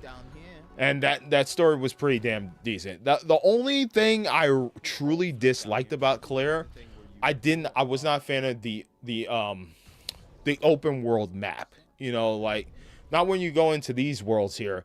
The world that leads to these worlds here. I didn't like it. I didn't really care for exploring it and stuff. Even after we got our guide that allows you to, you know, really explore, I was just like, fuck this. This world is so bland. I don't want to do it. But these areas, like when you actually go into the worlds that progress the story, this stuff is cool. It's just the overworld that I was not a fan of. I was not really a fan of. But when I beat the game, it was one of those games that confused me. I was like, did I get the bad ending? Like, what is this? Apparently, I got the good ending. I was like, that's the good ending? I think a lot of people had that perspective when they beat the game. I was like, bro, this is sad. It's fucking sad, bro. But of course, you know, Claire Obscure had the best soundtrack. I literally called it. I think everybody that heard the soundtrack was like, bro, this soundtrack is a banger, bro. And once it released on like Spotify and Amazon, all these music platforms, I was like 70 plus tracks. I literally posted in the community tab, guys, I was like, oh my God, they got 70 plus tracks. Oh my God, you gotta hear this. I was like, dude, they secured the bag. That was they killed it with the soundtrack. Just freaking phenomenal. Borderlands 4 deep dive. I was super excited to get it on Switch 2, but it never came out on Switch 2, so we ended up just buying it on Steam when it was on sale for $40 some. And Randy Pitchford said it was never going to go on sale. Huh. Showed you. We played Devil and Me. This is the type of super massive games that me and Tommy like to play. We're trying to play the Frank Stone game, but it's more like two of us not controlling a character, each individual character at the same time, or doing things at the same time. What I like is, like, what we like about these games is that I'll be playing as my character, he'll be playing as his character, and we'll be doing stuff at the same time playing the game. When it comes to the Frank Stone game, it's like he plays his characters and then it goes through his chapter, and then I play through my character. We have to continue, because maybe it does actually do what the other Supermassive games. It's developed by the same Supermassive team, but it's in core. It's combined development with the people that created Dead by Daylight, so it's set in that world. But man, I'm trying to convince Tom to play more Frank Stone with me. I really want to go back and play it, but yeah, this is our jams, man. We love Supermassive, man. This was back when I was playing on that gaming laptop, the one that got cooked this year that just started acting like a little bitch. Wi-Fi adapter started tripping and stuff, and it was just slowly dying. I just keep it next to my bed and browse the web every now and then because the Steam Deck will be over here uploading videos. But yeah, man, that laptop lasted me a long time, man. It did its thing. And now I got the 4050 here. My gaming desktop is in storage, and I'm not bringing that big mother effer over here. And setting up my monitors and shit. I was just like, I need something portable while I'm here at my family's house. So got my gaming laptop, got the Steam Deck. We're good to go. Got my portable games monitor here to play my Switch 2 games. So I'm set. These games, check these out, guys. I don't know if you guys check them out, but yeah, me and Tommy do some crazy, great playthroughs some diamonds in the rough that you might miss. Really good story-based stuff. And it's not just me doing commentary. Tommy's doing commentary too, and we get into some hijinks and stuff when we play games like this or beat 'em ups and stuff like that. So definitely check it out. GTA 6, fuck yeah, bro! I'm super excited. My cousin that I talked to you about the Call of Duty and Battlefield, he's super stoked to get GTA 6. We're gonna actually do some role playing and stuff in there, and yeah, hopefully GTA 6 actually does come out this year, 2026. Looking forward to it. My most anticipated game, besides Resident Evil, Wolverine. If Witcher gets a release date this year, that would be dope. But yeah, super excited, super excited. Mario Kart World, man, bro. I think did I do any other streams of this, or did I just, bro? Mario Kart World came out and I played it one time and I have not been back. I mean, I played a little bit off stream, but Donkey Kong was truly the game that should have been launched alongside the Switch 2. Yeah, it's just it was kind of just there. Mario Kart World was just there, it's like I wasn't overly disappointed. I was just like, well, it's Mario Kart. It's open world's okay. It's all right. It's like, yeah, it's all right. It's all right, man. I don't know what I don't know what I was expecting, but and then we have all the Summer Games Fest stuff.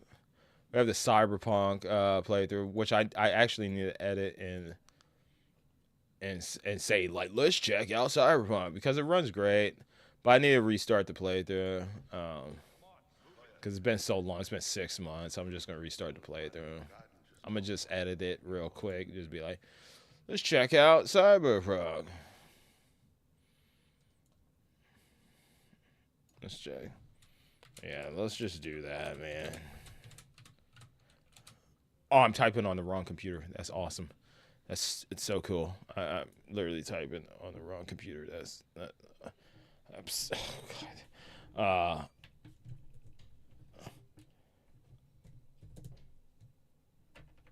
Let's try. What did I say before? Let's check it out. Let's check it out. All right, there we go. All right, so it's not part or anything because I'm gonna actually do a playthrough of that when we get some downtime. I haven't been back to it. I just bought it because I wanted to support CD Projekt Red for actually releasing the full game. Indiana Jones, fucking awesome. Just absolutely, bro. This, gosh damn. I'm so happy it made my Game of the Year list for 2024. This game is just absolutely a treasure. No pun intended. I truly enjoyed this. This is a me game because I love Dishonored. I love BioShock and stuff like that, bro. I love Thief. And this game was giving me flashbacks to those games in a way. And I really, truly enjoyed this game. This was so good. And Troy Baker did a phenomenal job voicing Indiana Jones, Harrison Ford. did a phenomenal job. Let's see if you can keep up. Very good. Very, very good. This was like one of the last Game Pass games I played before they did the price increase. I still want a physical copy of this game. I keep saying I would get one. Oh no, I kind of stayed away from my Xbox for a little bit. Well, I'll be this 2026. We will be back on there playing backwards compatible games. God, man, I truly love this game. This so good. I think it made my number 3 or number 2 spot on my Game of the Year list for 2024. But we continued playing it this year, or started the playthrough this year, or I forget. Sometimes I put games off and then I return to them later. I didn't do everything I wanted to do in this world because, you know, I do get to the point where I'm like, I've seen enough. You know, I haven't gotten to that point with Hyrule Warriors Age of Imprisonment, but that game is not that long anyways. I could just be like, all right, let's just hit the story beats and stuff. I'm enjoying doing like the side missions and stuff like that. You know, it's one of those games you turn your brain off and you just do things. Whereas Indiana Jones, you actually have to do like exploration and stuff. There were some puzzles and stuff, some secrets and stuff that I unlocked. But at some point I was like, let's just finish the game, guys. We got a lot of games to play. You know, let's see credits. Let's see credits. And this game did not disappoint. This game did not fucking disappoint. Nor did Death Stranding. I need to return to Death Stranding because I played this on the Steam Deck, but now we got the new gaming PC, so we could continue playing on the PC. Yeah, I'm. This was not bad. It's not what I want Hideo Kojima to make. You know, I'm still waiting for that Metal Gear game. I'm super excited to finally play Death Stranding 2 once I beat Death Stranding 1.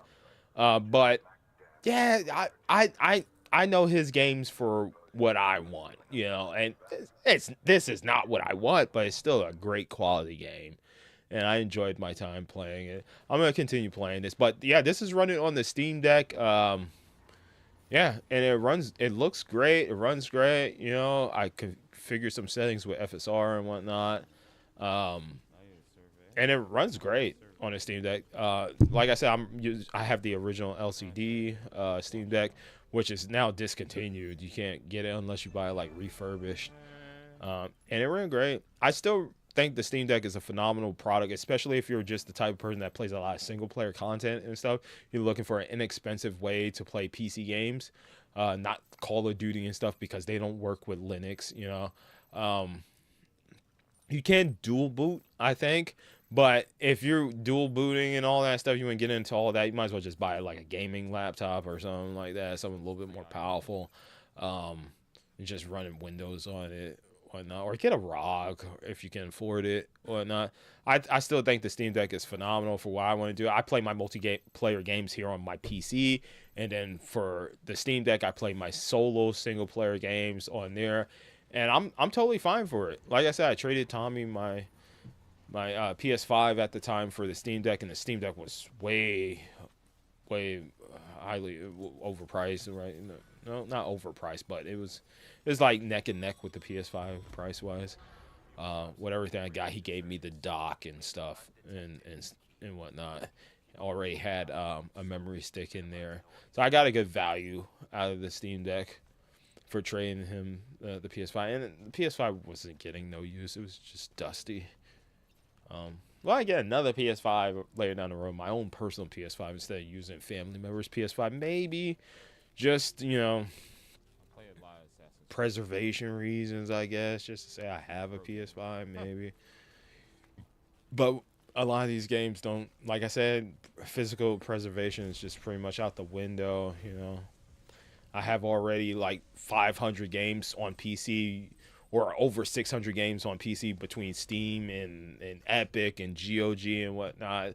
I already have a huge digital library, so I don't really need to buy any more games and stuff. I might buy some 360 games, maybe complete my GameCube library and stuff like that. But as far as new games, nah, I'm good. I'm all digital pretty much at this point. whatever third parties decide to release physical games on the Switch 2 or Nintendo games, you know, first party, I'll buy those physically. But as far as Xbox Series, PS5, I don't really care to buy physical anymore. I'll just wait for like a Steam sale. There we go, and I'll be happy. But yeah, Steam Deck is a phenomenal unit. If you just want single player stuff, highly recommend a Steam Deck. If you're not a fan of Linux, which I love Linux, I fucking love Linux over Windows, dude. I've been saying this for a while now. Ever since my Steam Deck, I've been looking at Linux and I've been watching a lot of videos because I'm still learning Linux, and I gotta say I freaking love it. I freaking love Linux over Windows, dude.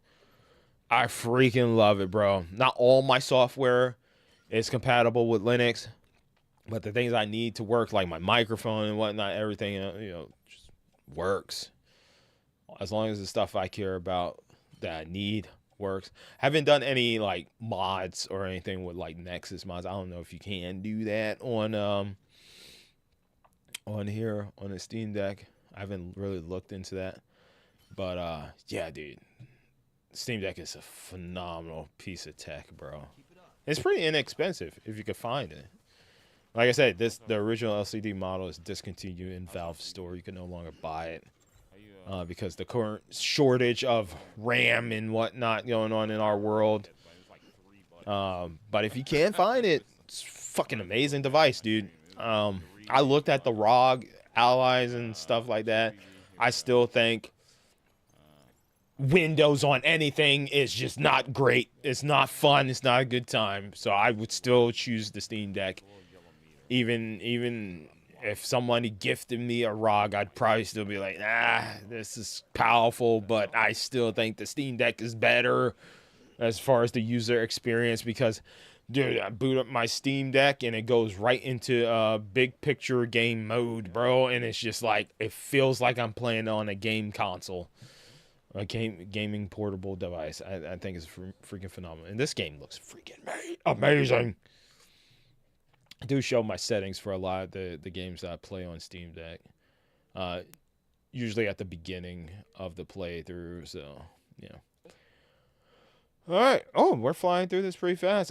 Then we start Donkey Kong Bonanza, bro. Holy spit. Talk about a game that has so much life and charm to it, bro. This is just like, this is the best Switch 2 game that has come out, bruh.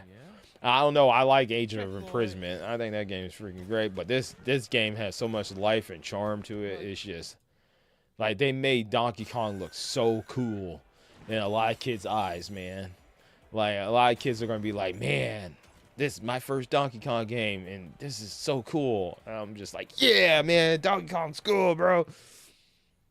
Can't wait for a new Kid Icarus game. You know, like, unfortunately, some people's first Metroid Prime is going to be Metroid Prime 4, so gosh dang it. Is this the Damn. I I would highly recommend Remastered. Freaking phenomenal as far as exploration. But we also have to keep factoring Retro Studios did have to pick up the slack because previous developers fumbled it. Rock Monster.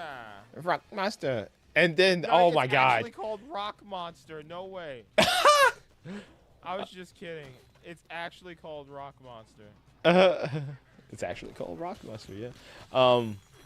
Dude, every time he picks up a banana saying, oh, banana, bro. Oh my god, just it. This is why I play video games for fun like this, dude. This is what I remember growing up playing. Is fun games like this, like Spyro, Crash Bandicoot, Ape Escape, bro. This is the type of stuff I grew up playing, bro. And I love it, bro. The animation, bro. Like, yes, the facial animations, everything, music. Oh, we gotta hear it. We gotta hear it. Banana! Let's go! God, listen to this. Wow. It fell off the map. It fell off the map. The banana fell off the map. I gotta hear him say it. Oh, I'm so happy. Yeah, That juice. I- Yo, shout out to Lex Lewis being the #1 commenter.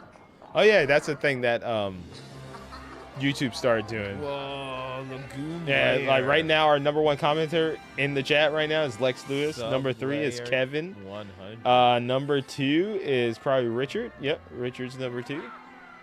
Yeah. Oh wait, no. Richard and Alien Being are tied for second place in the chat.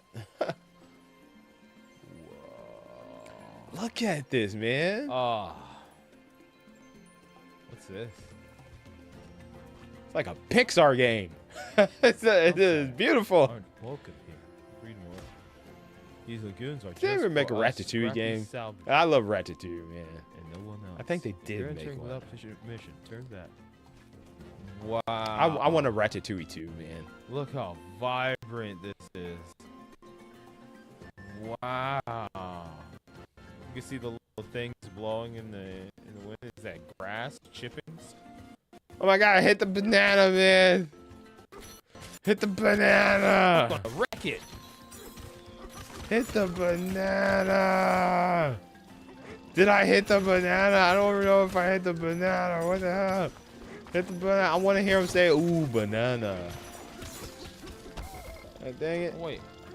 How did I fight him? I need to hear a ooh banana before I click off this video. What? Why am I not hitting the fucking thing, bro? Okay. Could I like Hit the banana, dude. Oh, I'm pissing myself off. Hit the banana, bro. I need to hear ooh banana one time, guys. Dang. Come on, me. I'm doing everything but hitting the banana. It's actually annoying me right now, dude. I'm exploring this entire world and not hitting the banana. Why have I yet to hit the banana, dude? Oh my god, hit the banana, dude. Nice. There we go. Okay. That's the thing about this game. You get so distracted doing everything under the sun. You, It's so the one who good. hollered It's as so he good, was bro. falling down here just now. We don't take kindly to outsiders. You best get out of here. Yeah? Okay, I'm getting my ooh banana here. Here we go. Banana. Banana. Oh. Banana. This is the greatest DK. It's so good, man. Oh, I can't stop smiling. We have to click off this video. We played Descenders. I followed them on Twitter. I haven't seen much in updates on how this game is going. I kind of like it a little bit because I'm not getting many snowboarding games anymore, which is why I pulled Amp 3 out of my storage unit.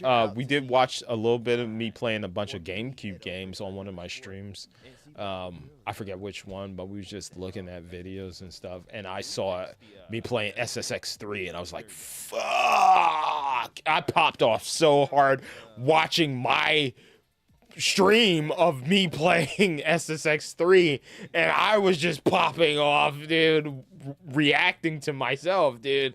That game so gosh damn cool, dude. And I was like, fuck, I really want to play some SSX. So I pulled Amp 3 out because that's one of my other favorite snowboarding games of all time, dude. Amp 3 is just amazing. That story is so good. So I'm definitely doing a playthrough of that here on the Xbox Series this year. The fact that when you bail into But yeah, I think this is like an indie developed team. It was on the Game Pass preview program. I thought it was pretty decent. It's kind of like a roguelite snowboarding game, which I thought was a cool concept. The movement could be a little bit tighter. I think that's one of the things I said. It could be a little bit tighter and whatnot, a little bit more simplified. Some of the objectives are just really hard to find. They're not like... Oh, that's not the bottom? I thought that was the bottom. They're not like obvious. It can get a little irritating, especially when you're trying to knock out missions and stuff that I have up here and whatnot, you know. But I kind of liked it. Because I'm just kind of accepting what I get, you know, because not too many people, like I said, are making snowboarding games. A lot of the snowboarding games we do get are a little bit more simulator, and this one actually felt less simulated compared to other ones that I played. I thought it was pretty cool. Oh, Whoa, whoa, what? How? I don't even know what happened. Is there... yeah, like just little How things did I like just that fail? can be I don't know annoying. what I don't know, especially considering it's a roguelike. The First Descendant, bro. I want to come back. Here's the problem with the First Descendant. If I come back, I know what's going to happen. I'm going to get so freaking addicted to the First Descendant, and I'm not going to want to play nothing else. I missed out on the Bayonetta skin. I'm a little bit pissed off about that, but I'm like, okay, it's cool. I saved $30. I saved $30 not buying that skin. But booted it up to test on this PC, and brother, it just felt great. When I got the new faceplate and stuff for the Candy Con, I booted it up, just jumped in off stream, and I was like, fuck, man, I want to play. I started getting the itch. See, I was really heavily playing it too, not on stream, but off stream when it worked on the Steam Deck. But now it's not supported on the Steam Deck anymore, you know, because of anti-cheat. So, oh man, I'm gonna come back to it. I will come back. I still log on to get my check-ins. There was a bug recently with logging in and claiming your dailies, which I think they fixed now. That, like, one of the reasons why I still have Twitter is because, you know, the First Descendant and wrestling and whatnot, but wrestling news and whatnot. But yeah, I will return. Biggest surprise of 2025. This game, bro. I picked it up because Marvelous decided to make a physical copy of the game where all the content is on the cart. And I was like, I never played Daemon X Machina before. I never played the previous installment. Now I want to buy the previous Daemon X Machina because this game is absolutely freaking amazing. And to tell you the truth, it's probably going to make my top 10 game of the year. Bro, I got... This was like the Young Souls of that year for me, where I just booted up a game. Well, what Game Pass Young Souls was on. I was like, this game looks like an interesting side-scrolling beat 'em up. So I played that game, and I was like, this game is freaking amazing. Daemon X Machina just wanted to support Marvelous. Was like, this looks anime. I'd be interested in this. They have mechs, Mobile Suit Gundams. Let's go. Mobile. What is it? G Gundam. Yeah, hell yeah. Let's do it. And I was completely surprised at how good this game is and how fun it is, dude. I actually truly fucking love this game, dude. I really do. And it runs great on the Switch too. Initially, it didn't work great without the patches, but ever since it got the patches, it works great. Works better. But like I said, I was just trying to support the developer, you know, just pick it up. And I was somewhat interested. I was just looking at games to pre-order because, like, usually with a new console, I buy like 5 to 10 games, and all I had was Cyberpunk and Mario Kart World at the time. I was like, where are the games that have all the content on the cartridge? And it was few and far between, man. And Bonanza was like my 3rd game. You know, World came with the system. Cyberpunk was the game I bought with the Switch too. And then I got Bonanza, and then I got Daemon X Machina. There are games that I did buy digitally, like Street Fighter 6 was $20. And I got the DLC too. Yeah, I was like, I want to run through World Tour. I played as a male character. I'll create a female character this time on the Switch too, and I'll run through it again because I really love Street Fighter.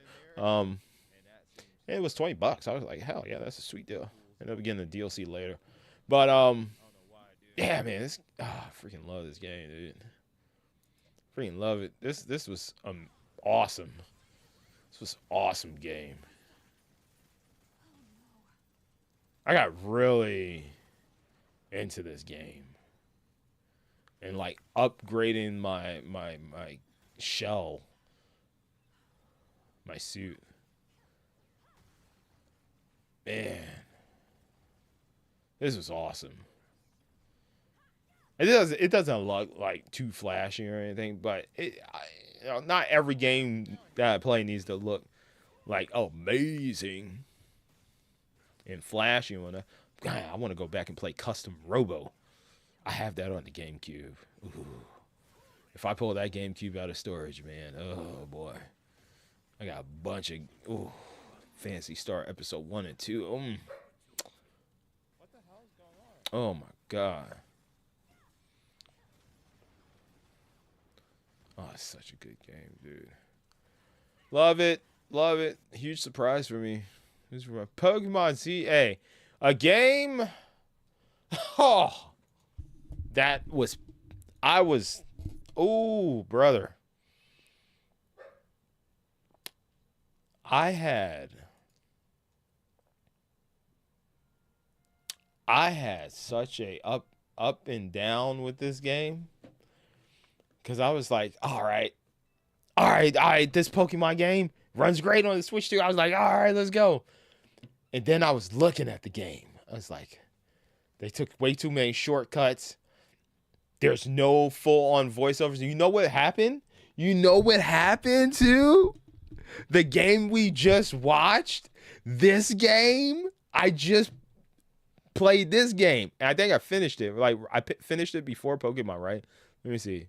Yes, I finished it before Pokemon, right? And the thing about Damon X Machina, this is a game made by Marvelous. This is a game made by Game Freak.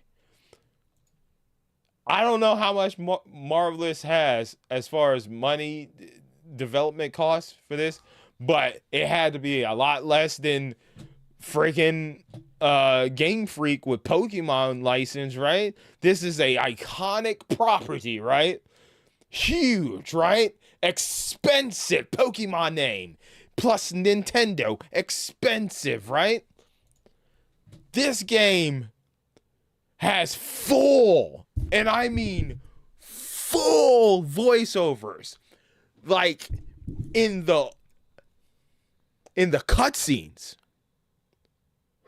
in the open world with the NPCs. Like, even my dog is barking. He's like, yeah. He's barking. You hear him. He's like pissed off too. Tell me why the Pokemon Company and Nintendo and Game Freak can't give the damn characters voiceovers, dude. Explain to me how they are. Bro, I'm about to smoke you, Vinny.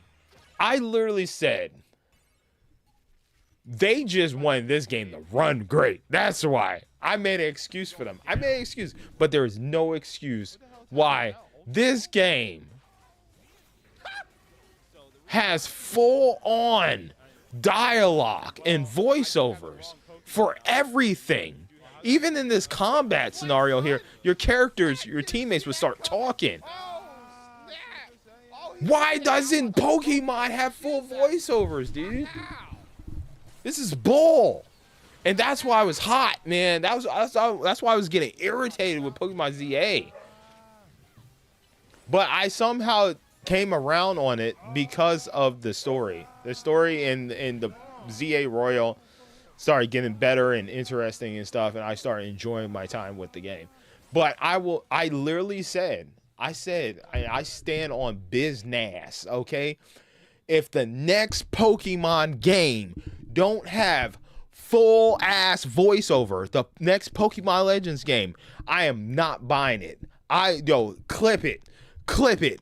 I am not buying the next Pokemon Legends game. I don't care how god tier it is, bro. If it don't have full ass dialogue, fully voiced over characters. I ain't buying it. I ain't spending $70, $70+ on a damn Pokemon game, and they can't pay some damn voice actors, man. They are Pokemon, they are Nintendo, they are Game Freak. They out here printing money, bro. They got adults out here. I saw that Meat Canyon video. They got adult videos, adults out here, you know, lining up for gosh damn Pokemon cards, man. Okay? I have the first generation stuff. I'm good. I don't need to collect none of the new shit because I know my shit already expensive. Okay? So I'm good. if I ever break the bank, I'll sell my Pokemon cards, man. Some of them are in mint condition. Okay? I grew up with that shit since I was in like elementary school. I have those sleeved and everything. I'm good. I don't need none of that new shit. Cause I don't even know all these damn Pokemon. I only know the originals. Like I probably go as far as Johto, you know, with like Chikorita and whatnot. But yeah, all this new shit, I don't know about that. But they out here printing money and they can't hire voice actors. They can't hire voice actors, bro. You see, my dog getting pissed off too, man. He getting pissed off, bro. He like motherfuckers, man. My brother probably like DoorDash something. He always DoorDashing something. Probably got McDonald's or something. They probably rung the doorbell. My brother's up, probably either live streaming or watching a stream or something. Coincidentally, I'm doing the same thing. But anyways, yeah, I'm not buying the next Pokemon game. Screw that, man. This ZA was good. ZA was good. It was good. It turned around on me. It was getting very intriguing with that story. But brother, there is no excuse for why Marvelous got full ass voiceovers, man. Full dialogue in their game, but Pokemon can't. Bullshit, man. Get with the times, man. You finally got your game running good. You know what to do now? All right, now step it up. I want voiceovers. Now, here's another game that's been sitting in my collection for like the longest. Hades 1, bro. Zagreus. Oh my God, brother. Oh my God, brother. Oh, I fucking love this game. I bought this physically when it launched on the Nintendo Switch. I never played it. It came out in 2020. 5 years later, I finally played the game. I bought 2 copies, one sealed and one to play. But I never played it until my Switch 2. This is what I'm talking about, man. I have literal iconic games sitting in my collection right now that I have not played, that I just brought out my storage unit. Like Marvel's Midnight Suns. I've been anticipating playing that game for like the longest, bro, and I'm finally going to play it this year. Red Dead Redemption 2. I just played Red Dead Redemption a year or so ago. I played the first one, and that game has been sitting in my collection since Xbox 360, and I never played it because I worked at GameStop and I was getting discounts on games and whatnot. I was just like, I'll buy that. Buy 2 get 1 free. I'll get a discount too. I'll buy it. So I accumulated games. I just never played them. Same thing with like Hades. I bought it. I just never played it, and I saw it was on sale in the Switch eShop. I bought it for $5, and I played it first time last year, 2025, November, and bro, it's a god tier game. It's so good, bro. I freaking love it, man. By far one of the best games I played in 2025. That didn't come out in 2025. Freaking love it. And then Hades 2 came out, and I wasn't feeling Hades 2 at first, and then I came around on Hades 2. And we all know what happened with that, bro. I beat Hades 1 just in time for Hades 2 to drop physically. And, brother, I love them both, man. I love them both, man. Melina Way, like, is a phenomenal character. I really do like her. Oh, and yeah, this is what I was using Streamlabs OBS. Really, really cool. One thing I was not feeling was the bosses. Scylla was the only boss that was like, oh, she's cool. I like fighting 3 enemies at one time, and it kind of reminded me of Asterius and who was the other character? I'm blanking on his name. But it reminded me of that fight a little bit, where you fight multiple enemies at one time, and I thought that was really, really cool, man. I thought that was really cool, and the music and stuff, and so the service fight just was like, this feels like a Diablo fight. I was like, but it felt like a event boss fight, and I was like, Chronos was but there's multiple paths. It's like you get 2 games in one, bro. You get to go above ground too, so you don't just go underground. You go above ground as well. So like there's multiple replays to go down and up. Pause. So hey, this game is phenomenal, dude. I really do love it. I really turned around. I was like, man, Zagreus was so cool. I love my abilities as Zagreus. I had Ares abilities. I had who's the other character? Athena. I had her abilities. I had really good builds with both those characters, those gods. And I was like, where are they? They're not here in Hades too. Where are they? Oh man, they are, but they don't give you them because they know those 2 are freaking amazing, bro. I don't know what abilities she has because I haven't gone to the surface. Well, I have been to the surface. I just, haven't gotten the ability yet, or I'm concocting it right now. I just beat Chronos before I started playing all these other games that came out, like Age of Imprisonment and whatnot.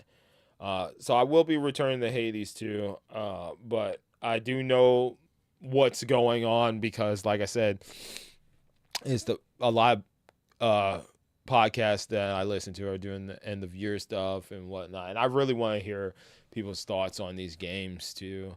Like Silent Hill F is another game that I really wanted to play, but I just didn't have time to play it. So I'm just like watching vicariously through other players and listening to people talk about it in like podcasts and reviews and stuff to see if it'll make my game of the year. Because that was a game that I was anticipating, but it's just a lot of games to buy. I still might buy it because I think it's on sale on Steam right now. I might buy WWE 2K because I think it's like $20. I was like, no, only if AJ Lee pops up will I buy the WWE 2K game.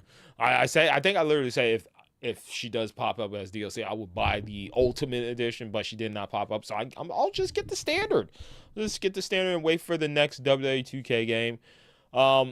My prediction for the next WWE 2K, maybe because she is so hot right now, like literally, and like hot with the audience. They should do a Rhea Ripley story. Because they did the Bloodline one, right? I don't think we ever got a female one. I think it'd be dope to do a female one. I don't know if they would do any of like the Trish Stratus and stuff, because that's like for old heads like me, like that watched like Attitude Era and whatnot. I grew up watching that stuff. And let's keep in mind there were some good women's matches, but some women's matches were just like, it wasn't.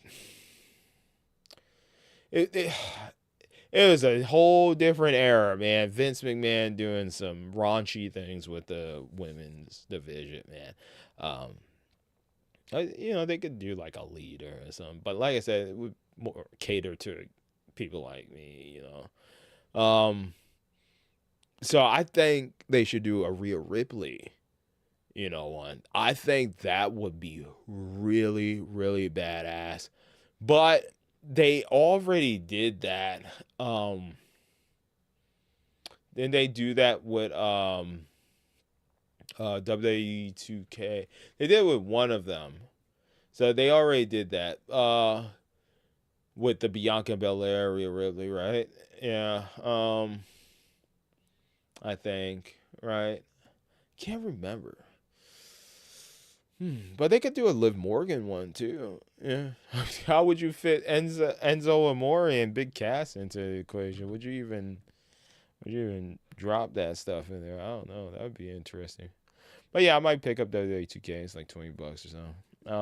Yeah, Age of Imprisonment. I'm still doing the playthrough. I was gonna stream that tonight, but I was like, you know what? Let's do a look back of 2025. We're probably gonna go like 20, 30 more minutes here, guys, because we are finally catching up to a lot of the games and stuff. I truly love this game. Like, I love Dynasty Warriors. I don't know if I did it on this channel or the old channel.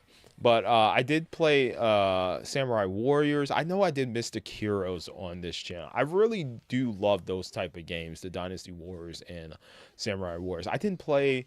Well, I did the demo for Dynasty Warriors Origins, and I was going to get it, but I was just like, I don't know if I want to buy that, or there was something else I was like trying to save my money for, and I was like, I want to kind of not spend too much money this year. So I might pick it up. I might see if it's on sale on Steam.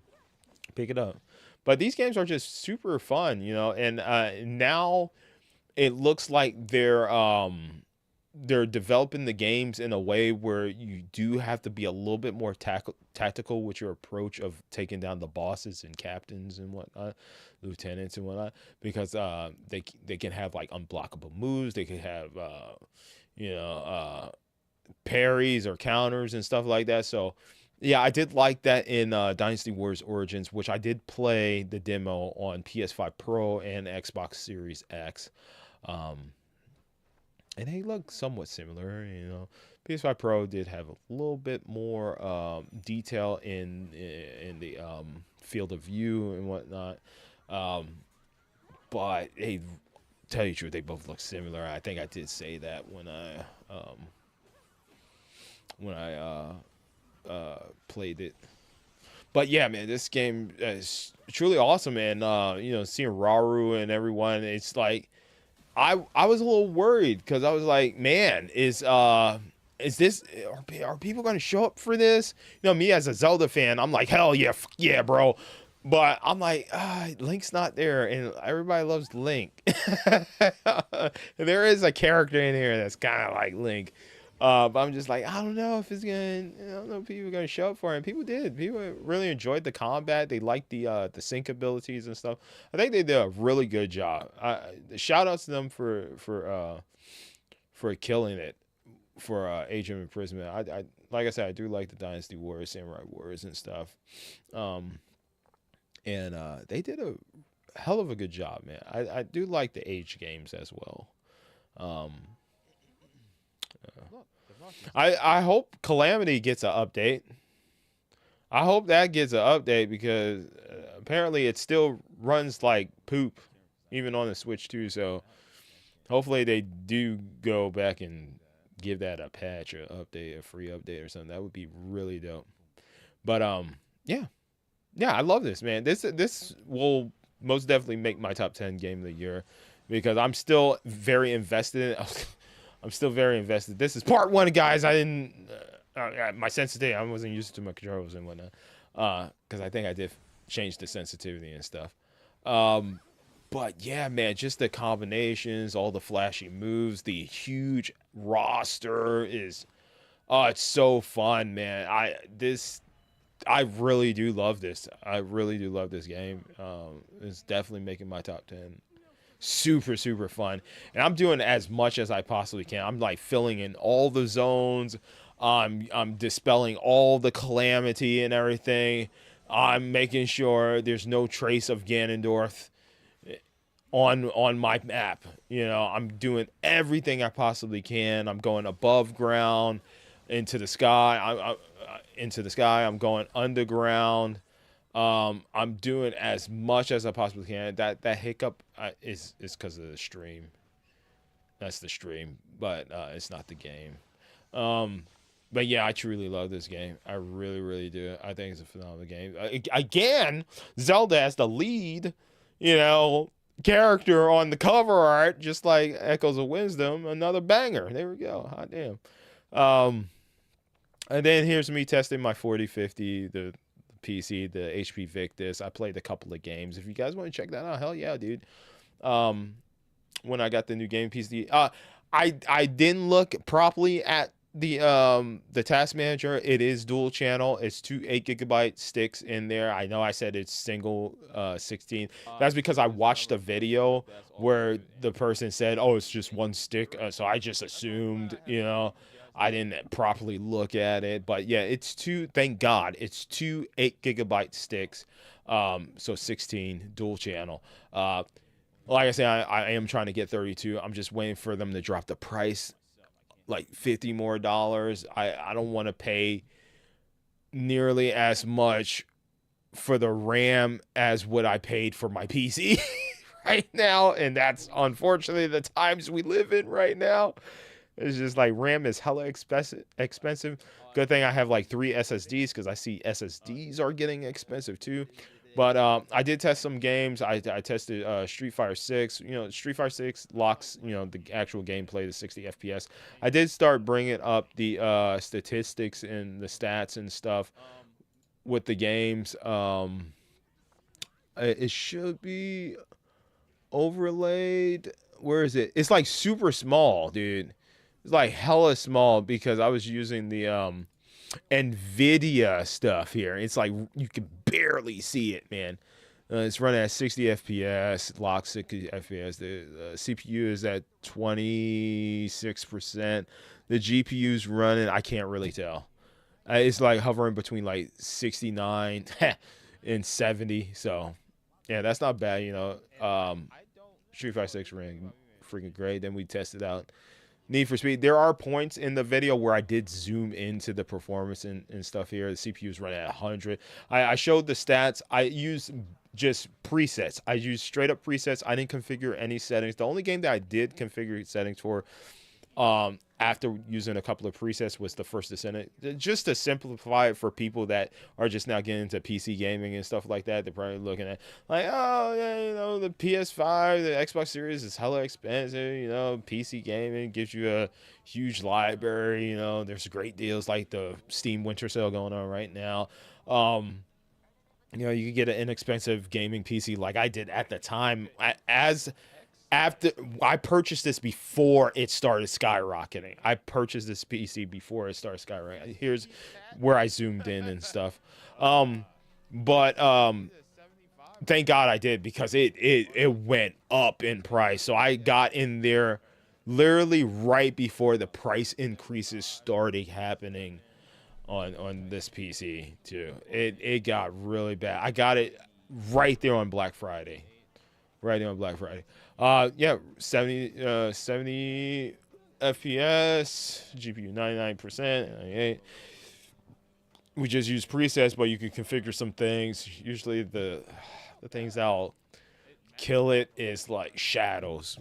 Shadows, post-processing, that type of stuff. Post-processing affects like the quality of the visual character. Like in Street Fighter, it would be like the clarity of the characters. They'll look more. They'll pop more. I don't know how to say it. If you lower the post process, what is it? The post processing, right? It will look start the character models will start looking a little bit muddy depending on how low you lower it. But yeah, shadows, anything with like shadows, lighting, stuff like that's what really kills the GPU. Is what I learned over the years. Things that I don't like, period, is motion blur and chromatic aberration. You can look into that stuff. I'm not a fan of what chromatic aberration does. We played some Overwatch, ran like a charm, and I do like that they have their own integrated stuff, man. You could like pop that up. You got your FPS, your temps, your VRAM, how much VRAM, your latency. I do love that. I do like that versus like the NVIDIA stuff and whatnot. There are other softwares and stuff you can use, but I was just using what came with my PC and whatnot. NVIDIA GeForce RTX, whatever the fuck it's called. I think I ended up uninstalling that stuff on my PC because I, just like with my other PC, I just download the drivers from the actual site. I don't use their NVIDIA. I think they changed it from NVIDIA Experience to NVIDIA what is it, Shield? I don't know. I don't know what they changed it. NVIDIA Play? I don't freaking know. I just go to the website and download the drivers when I need to. If a game is not performing well, I'm like, oh, probably need to update the drivers. So I'll just go grab the latest drivers. Blah, bing, blah, blah. There were times where I had to roll back the drivers to like an older one. There we go. Oh, we can go 144. Yeah, and this this computer does 144 refresh rate, which is really nice.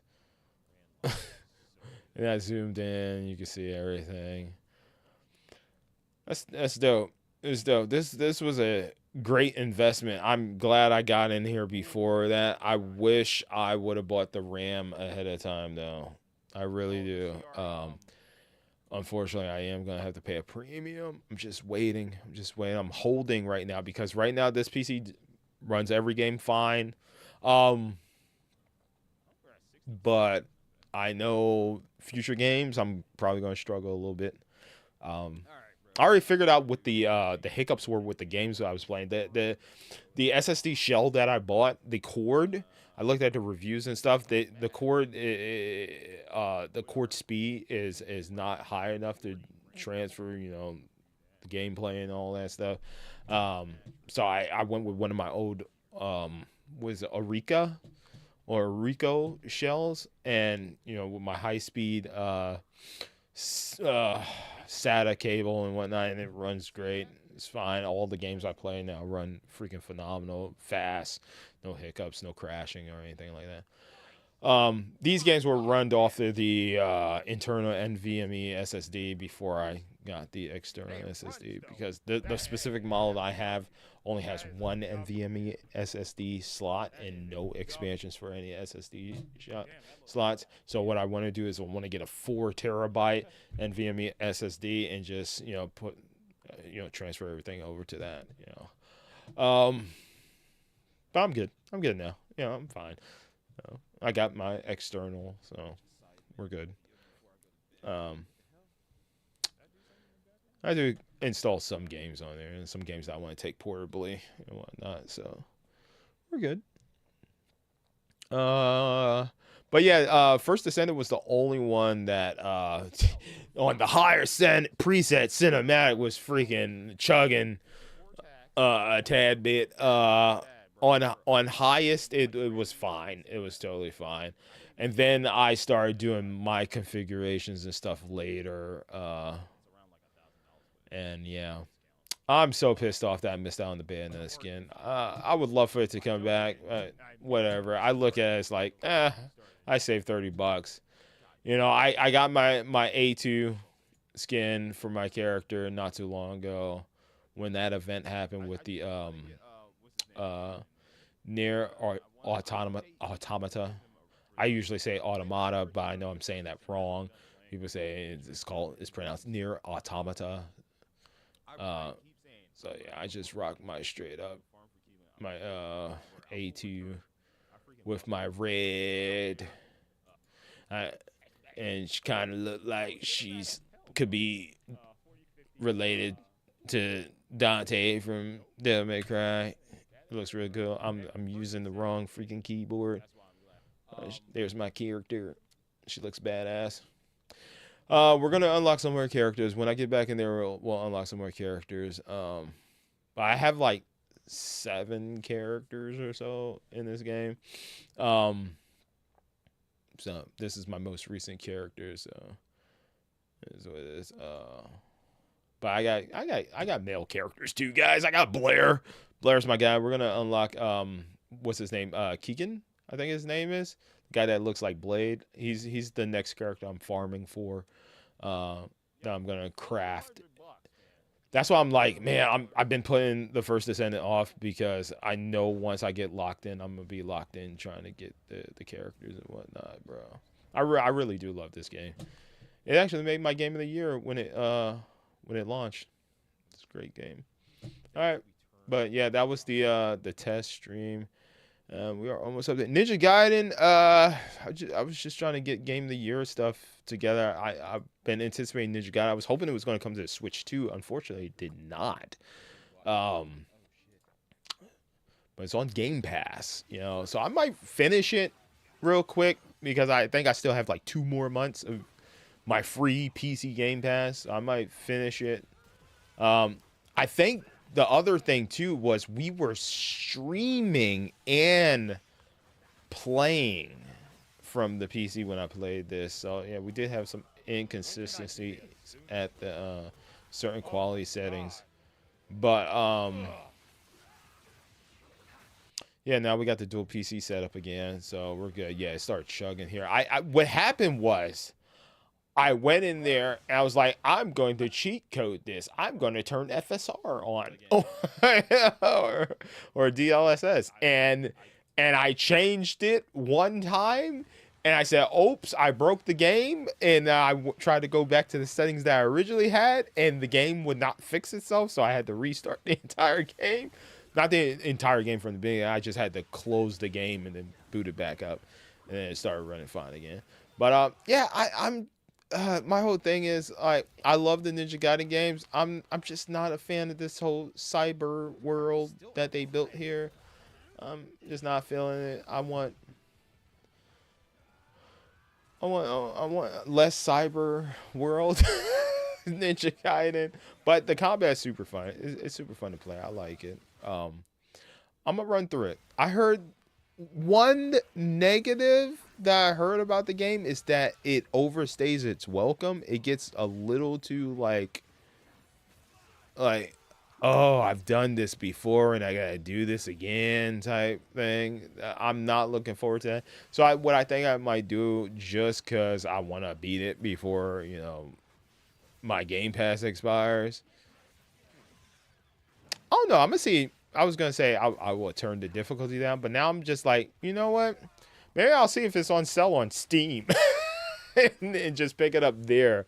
See if it's going for like $30 or so. Because I think initially it's like, what, 50 or not? So if it's for a reasonable price, it's a good game. It's just like not a game that would make my top 10. Yeah, because there are just so many other great games that I'm just like, fuck, this is so good, man. Like, there's new games. There's a lot. I'll tell you straight up right now, my game of the year list that I'm going to do later this month is going to consist of a lot of indie games. Like, you've probably heard this from a lot of people. I've been saying it a lot too as we went through 2025. It all started with Clair Obscur. I've been saying, like, dude, Clair Obscur, Silk Song's freaking phenomenal. You know, Dispatch, Hades 2.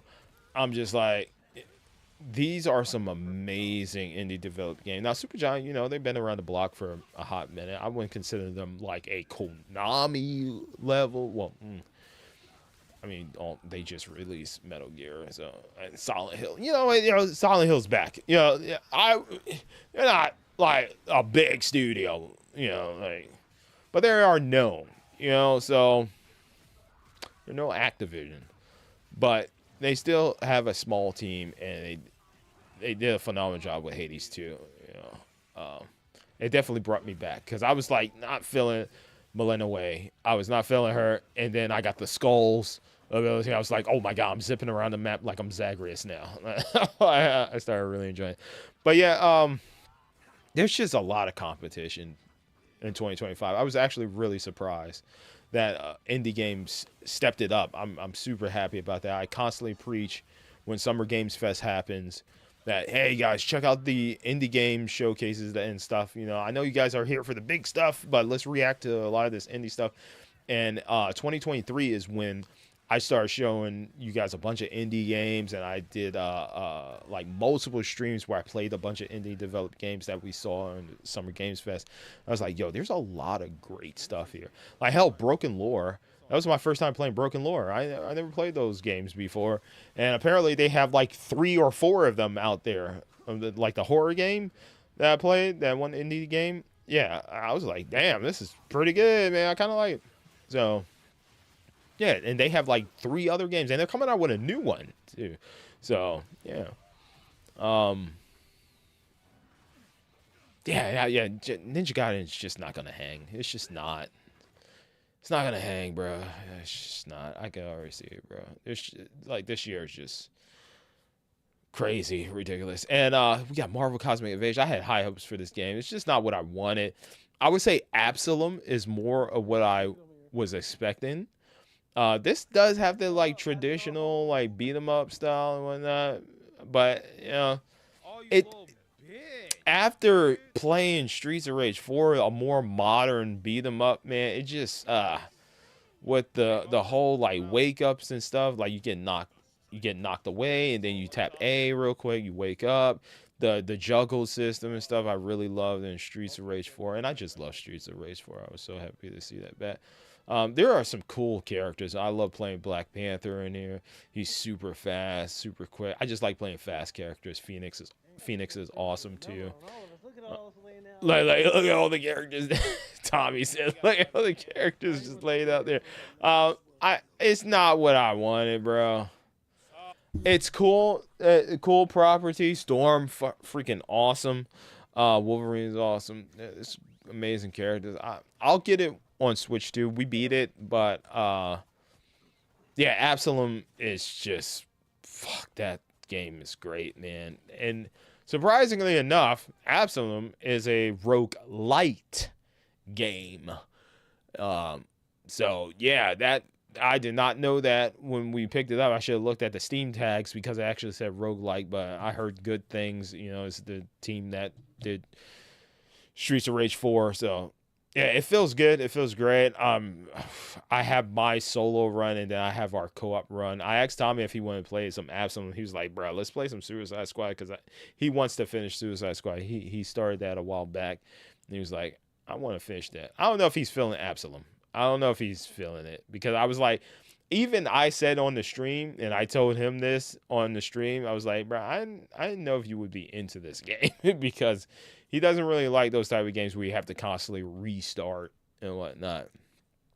I don't mind it because I'm used to those type of games. But once I found out that it's that, I was like, oh man, he's probably not going to continue. And I asked him, you want to play Absalom? What is it? Friday?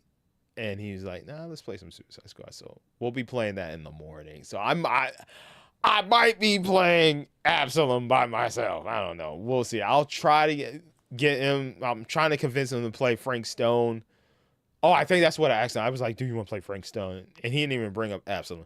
So I don't know if he wants to play Frank Stone or Absalom. I might be soloing both those games by myself. Because Tommy doesn't play around. When he's uninterested in the game, he'll drop it like a bad habit. Me, it takes me a little bit.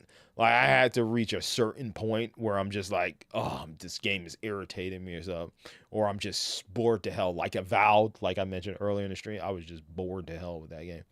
Call of Duty Black Ops 7, like I said earlier in the stream, buy Call of Duty Black Ops 6. 10 times better game as far as campaign, multiplayer content.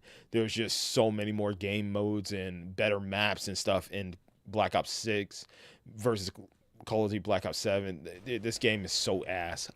This is probably the worst game I've scored on my channel in quite some time, bro. This game is absolute trash. Literally trash. They should have never called it Call of Duty. They was just like called it some generic sci-fi shooter name or something by the developers of Call of Duty, then we would be looking at it differently. But this game is like literal trash. I don't recommend it. Don't even buy it on sale. It's not worth it. Maybe if this game dropped down to like $10, maybe pick it up. I don't know if you want to, but like I would still recommend buying Call of Duty Black Ops 6 or Modern Warfare 2 remake or remaster, whatever they call it, because this game is booty cheeks.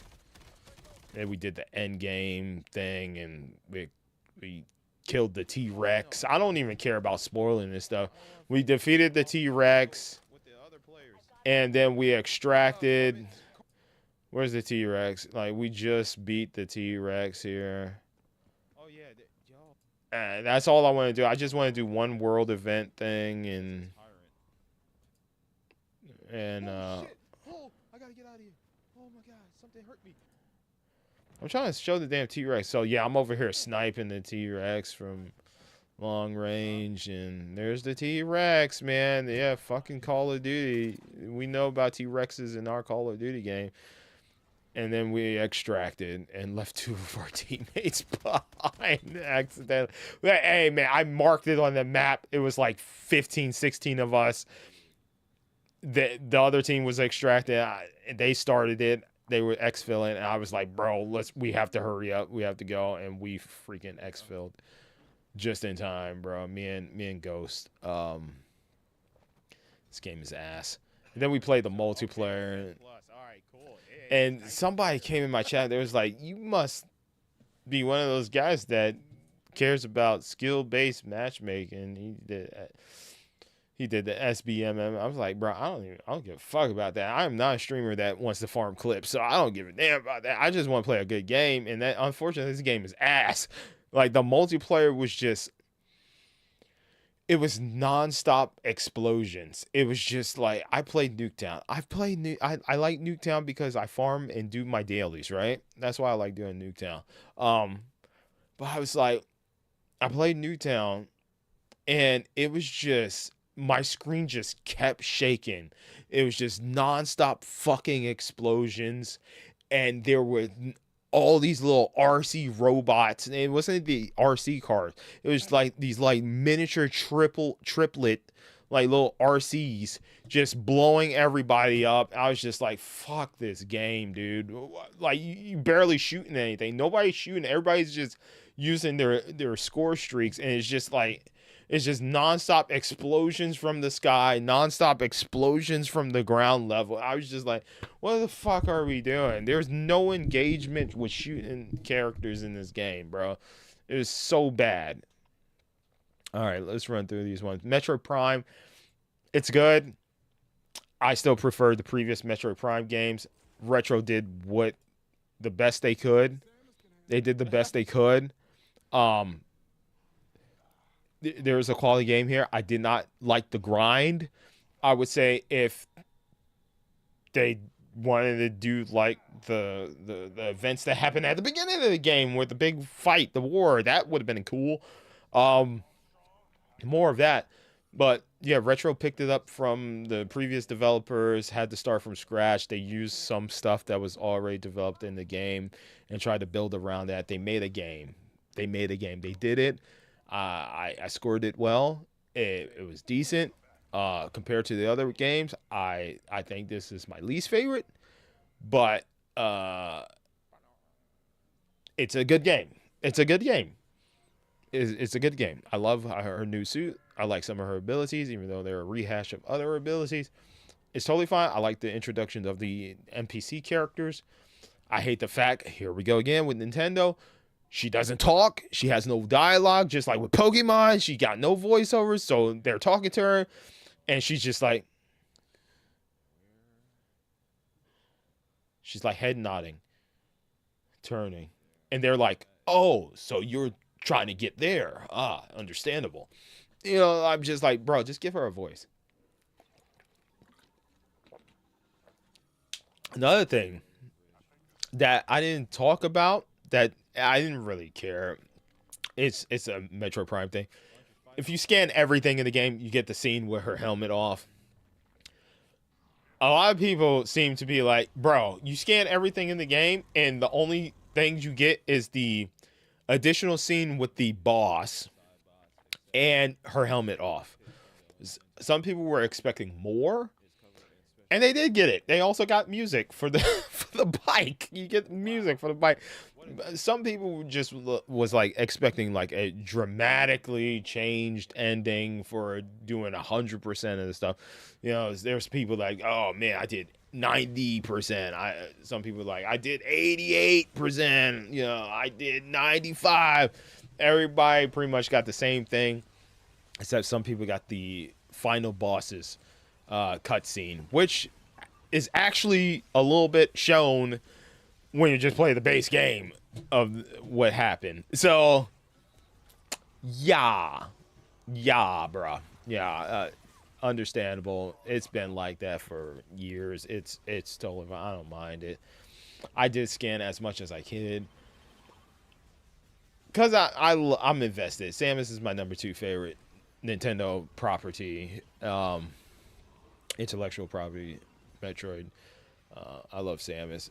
Link is number 1, so the Legend of Zelda games. But I gotta say, this is not making my top 10 game of the year list. I'm just be frank. There's a lot better games that came out this year.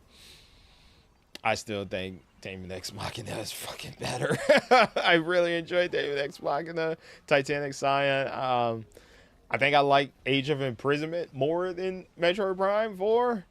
I wish there was more like world exploration elements and like more tighter corridors and stuff to explore, more interesting areas to explore. I did like the laboratory missions. It was very tense. I did like that.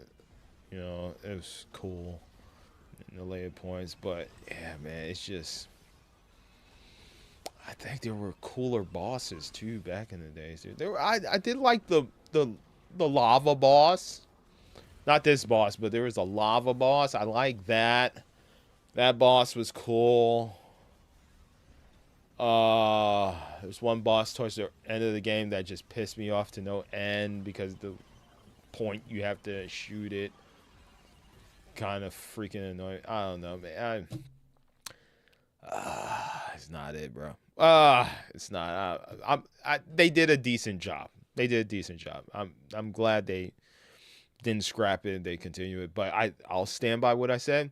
They should have did a remaster of 2 and 3, Echoes and Corruption. Do that. Let Metroid Prime 4 cook. You know, develop a better path. Rebuild the game. Do that.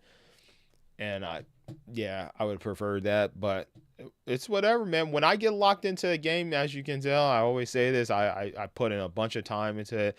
So I sunk in a lot of time into the Metro Prime games every stream, like 4-hour streams or so. Call of Duty was 6+ hours because I wanted to just finish that trash ass game. The Game Awards, we had that reaction. I'm not going to click that because I'm going to get copyright immediately. This is the Castle of Frank Stone. This is the Dead by Daylight / super massive game that me and Tommy started that I might be playing alone. I might be playing this by myself, bruh. You want to get the collectibles? Yeah. Oh, I bought a new egg. It's good. It's good. I started looking at, you know, I want to try. I want to keep going, man. I want to keep going. Pragmata, we did the Pragmata demo. I still have not looked this up because you get different sketches at the end, and I have not looked at the other sketches you get. I do like the gameplay. It's good. Capcom always tries different things. I like that they keep like trying different styles to play. We played it at the default settings because I know whenever you play demos, you need to play at the default settings because that's the way it's, you know, set up to work. And then I did bump the graphics and stuff up. And yeah, this game runs great on the PC, dude. Looking forward to it. New concept of playing like a Dead Space type shooter, you know, with a little bit of puzzle elements to it, with her hacking and whatnot. You know, that I think that's pretty cool. But I have not looked up the different sketches and stuff because I think I got sketch 7, 6, 5, in 4 maybe, but I have not seen sketch 1 or anything, or how you get it. Because I did a faster time, but I didn't get a lower number sketch. So I do like how Capcom does their demos and shit like that, because they always do like these like weird stuff, these like secrets in their demos and whatnot.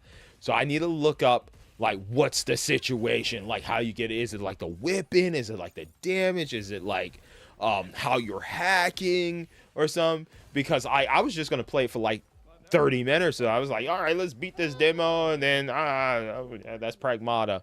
But then she holds up the sketch, and I'm like, all right, let's we got a sketch with a number. What happens if we beat it again? So I turned up the quality and stuff, and I ran through it again, and we got a different sketch. I was like, oh shit, something's happening here. Maybe I got to beat it multiple times, and then the numbers stopped going down and it went up. So I was like, wait, is it I have to beat it fast? So I ended up playing it again.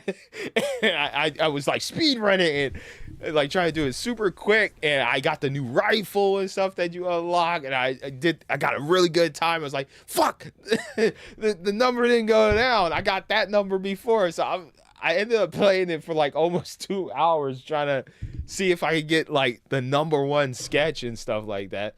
So I need to watch explanation of the sketches. Like fucking Capcom, dude. I'm so happy they're still around, and they're finally making a new Mega Man. So they're constantly doing new things. I said this before. The RE engine is my favorite engine. And the only thing they need to fix with RE engine is like these open world games like Monster Hunter and Dragon's Dogma. But it's a phenomenal engine. I definitely love it more than the Unreal Engine, because every Unreal Engine game I play fucking breaks. But I'm looking forward to this. Pragmata, this was one of the games I'm looking forward to. I forgot. I completely forgot that this was on my list. But yeah, this looks great. This game runs great on my PC too. And Borderlands, bro. Borderlands. I was a little iffy about Borderlands. I was like, fuck, man. They're trying some cheesy shit in here, bro. I was just like this. This is what I was doing, the farm stuff. But after I got through my initial stream, I started really playing the game. I'm like, fuck yeah, this is gonna make my top 10 game of the year list, because I'm glad I didn't wait. I'm playing it mouse and keyboard, which I used to play a lot of games mouse and keyboard and whatnot, but I have the keyboard and mouse connected to the Steam Deck, for the stream and whatnot. But I was like, fuck, this game feels so much better mouse and keyboard. I started playing it, man, and I really love it, man. I gotta say, it's more Borderlands. It's what I want, and it seems to have a more interesting story than Borderlands 3. And I like it. I like it a lot. This is the first time I ever. This is the first time. Maybe I'm Scotty.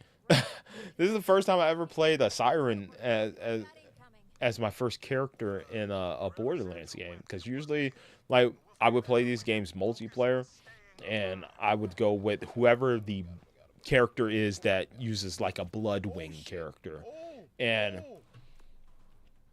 the character that uses a Bloodwing type character is Vex, the Siren, who has a cat, and I really like that. I really like that with the character. Just like I mentioned this earlier, Redfall, the character that I liked in there is a Mordecai type character, and I believe he has his own like bird like character that's like a Bloodwing. I like characters like that, because still in Borderlands, my favorite character amongst all 3 Borderlands is still Mordecai and Bloodwing. I still love that character, man. That was my first Borderlands character, bro.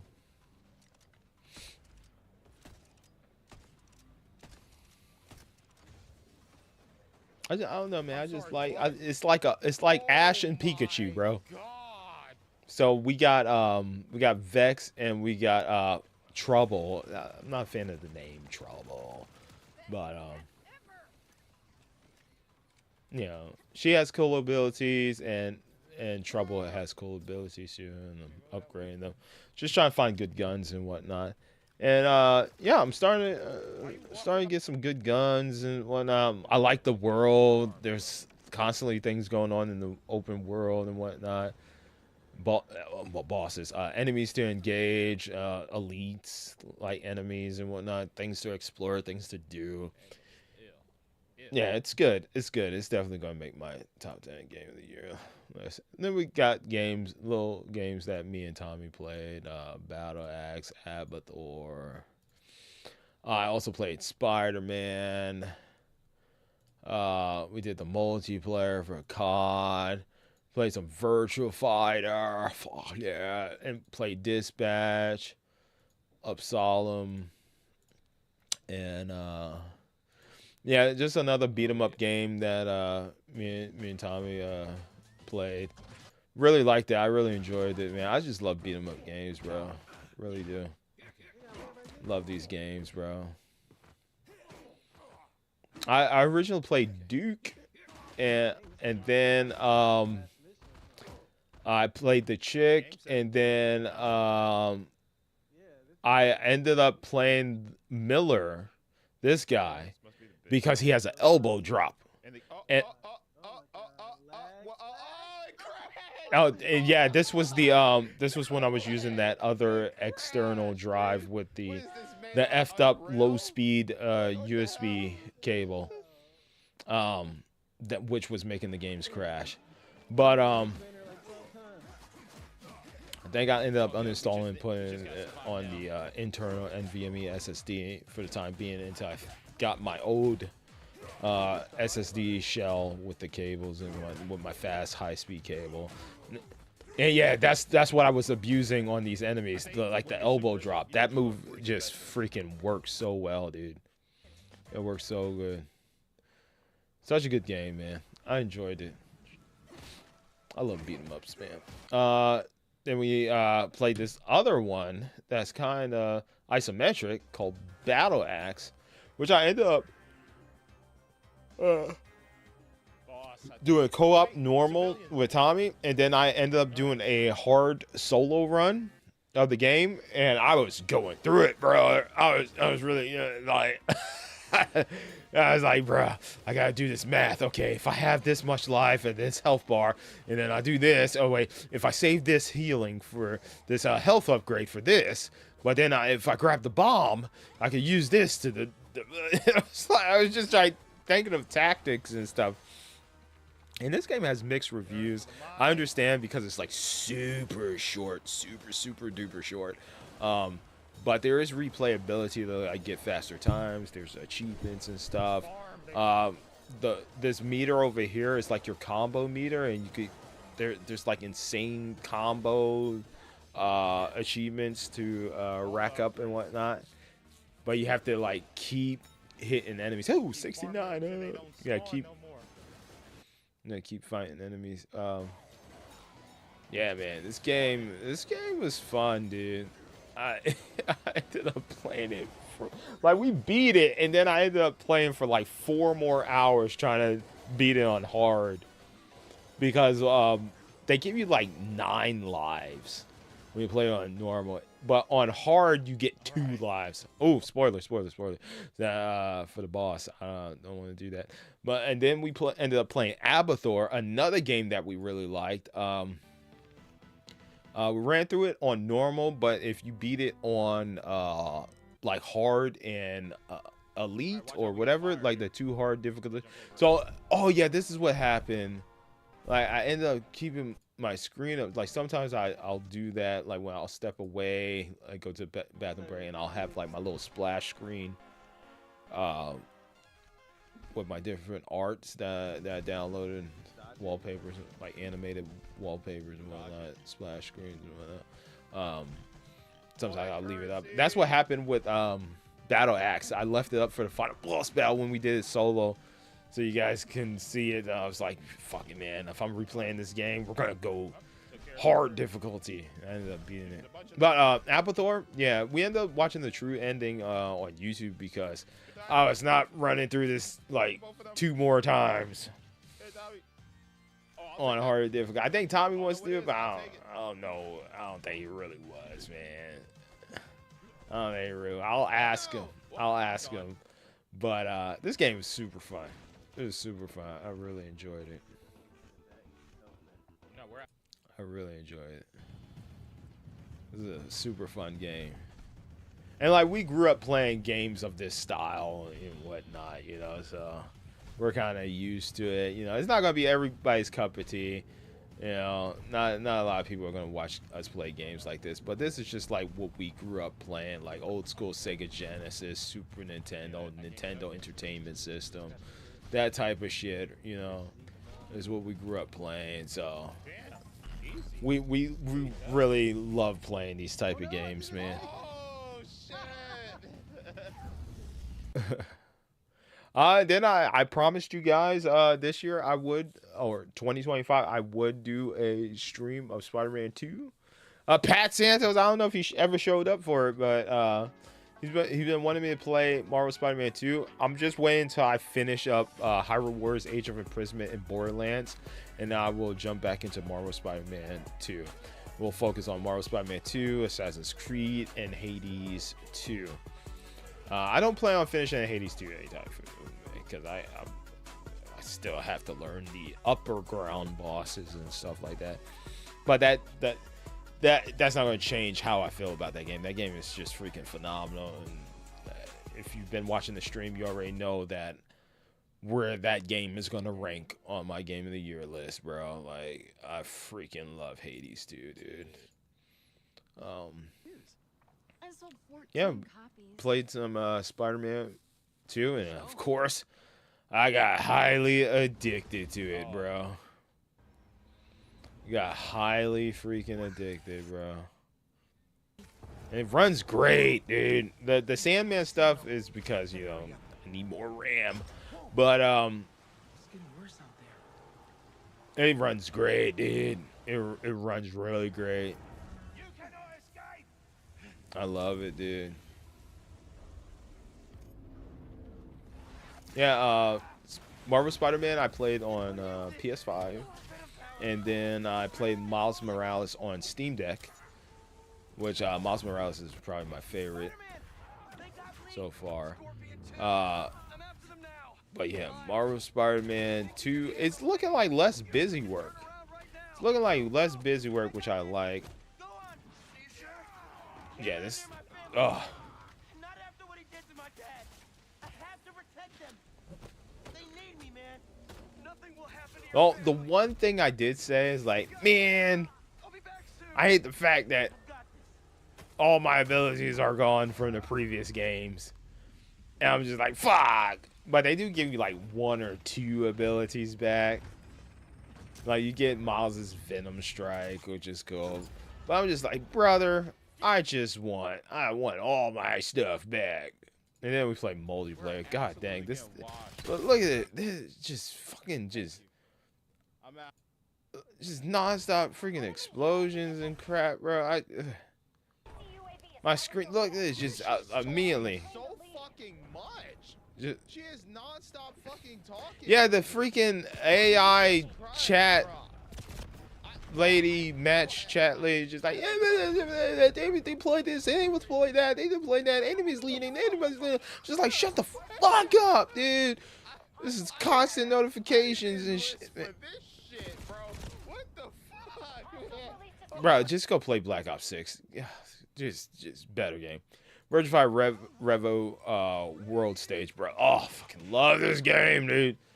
I just love it. I fucking love it, bro. I love it. Oh, I don't know if it'll make my Game of the Year list because technically this game already came out in a different version.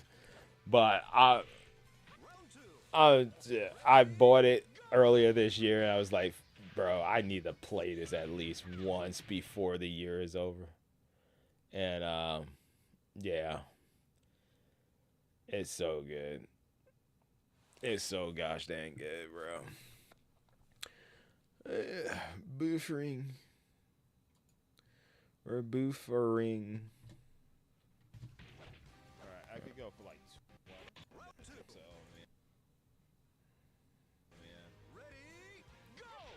God dang.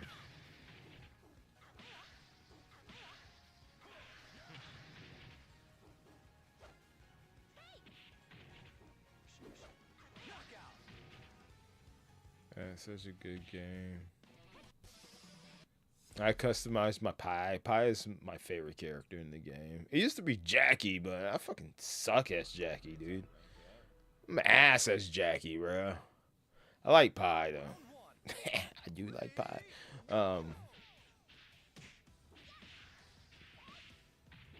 Got her a nice outfit. That looks good. You know my favorite color is red, bro. Aline would probably either Aline or Leon will probably be my number 2. Like Aline is the girl that we're fighting here, but Leon. I don't think we fought Leon. Not maybe twice. Maybe we fought Leon twice. Leon wasn't a consistent character we fought against.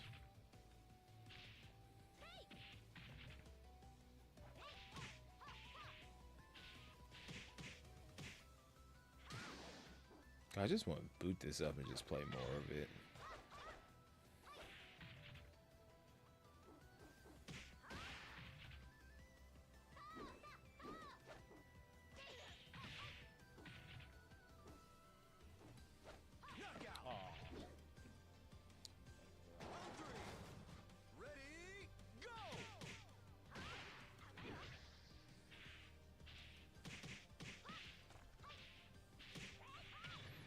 Yeah, like I said when I was playing this, I was like, yeah, Pi reminds me of June from Tekken. Maybe that's why I like playing as her. It's such a good game. I like it. Dispatch. Oh God, this game is I like it, bro. I've turned on the interactive mode where you do all the button prompts and stuff. But here's the problem. I'm playing the game and I'm like getting distracted by the cutscenes and stuff. So I'm like hitting the button prompts at the last possible second for the game.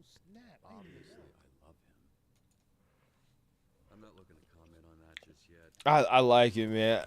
I haven't played a game like this since Tales from the Borderlands, man.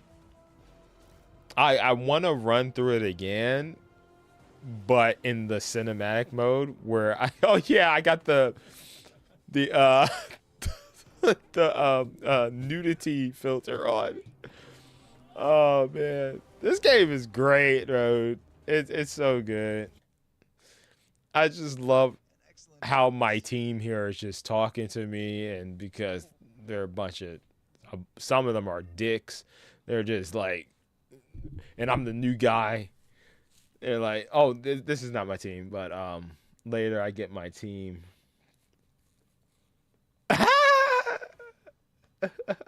Why? My son's balloon is stuck in a tree. Can you send someone? Climb.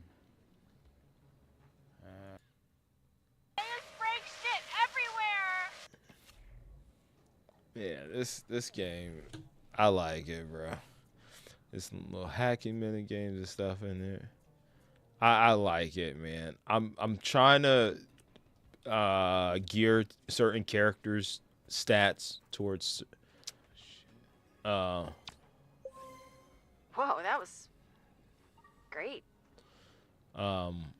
Sure, certain aspects and whatnot. I forgot what I was trying to say. Gear them towards certain aspects and whatnot. And Almost feels unfair. Almost. yeah. Then we had like this clutch scenario here. Disappear. Like right there, I was watching the cutscene, and I was like, "What's going on?" Oh yeah, I have to hit a prompt.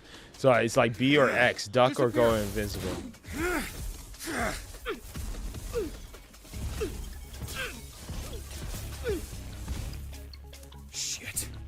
God, I just want to watch a series of this.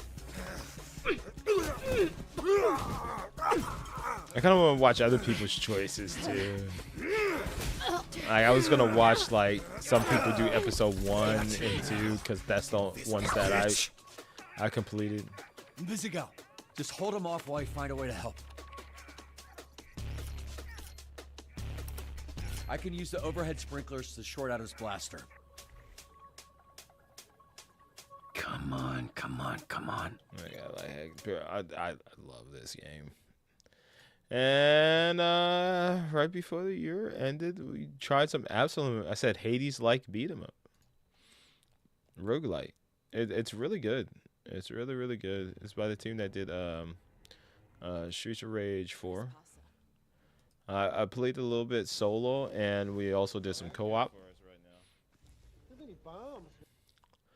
I think my character's name is Galandra. I like that character. There is the other character that you unlock called Cider. She's really good, but soloing is not fun because you're doing air combos and then an enemy hits you from behind and it's just like a cheap shot.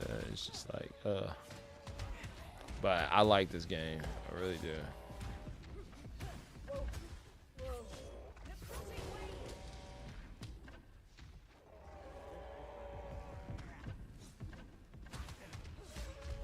Yeah, then when I soloed, I was able to get the guys to go in the furnace.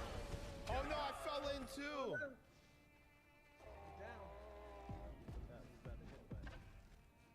I love the animation, dude. Similar to Dispatch, I love this animation style that they have going.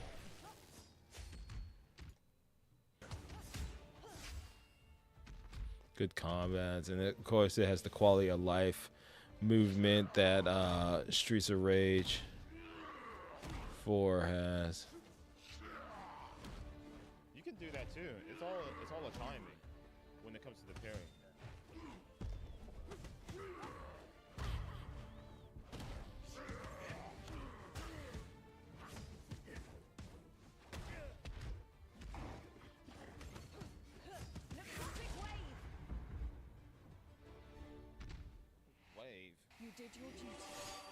Yeah, it's a good game.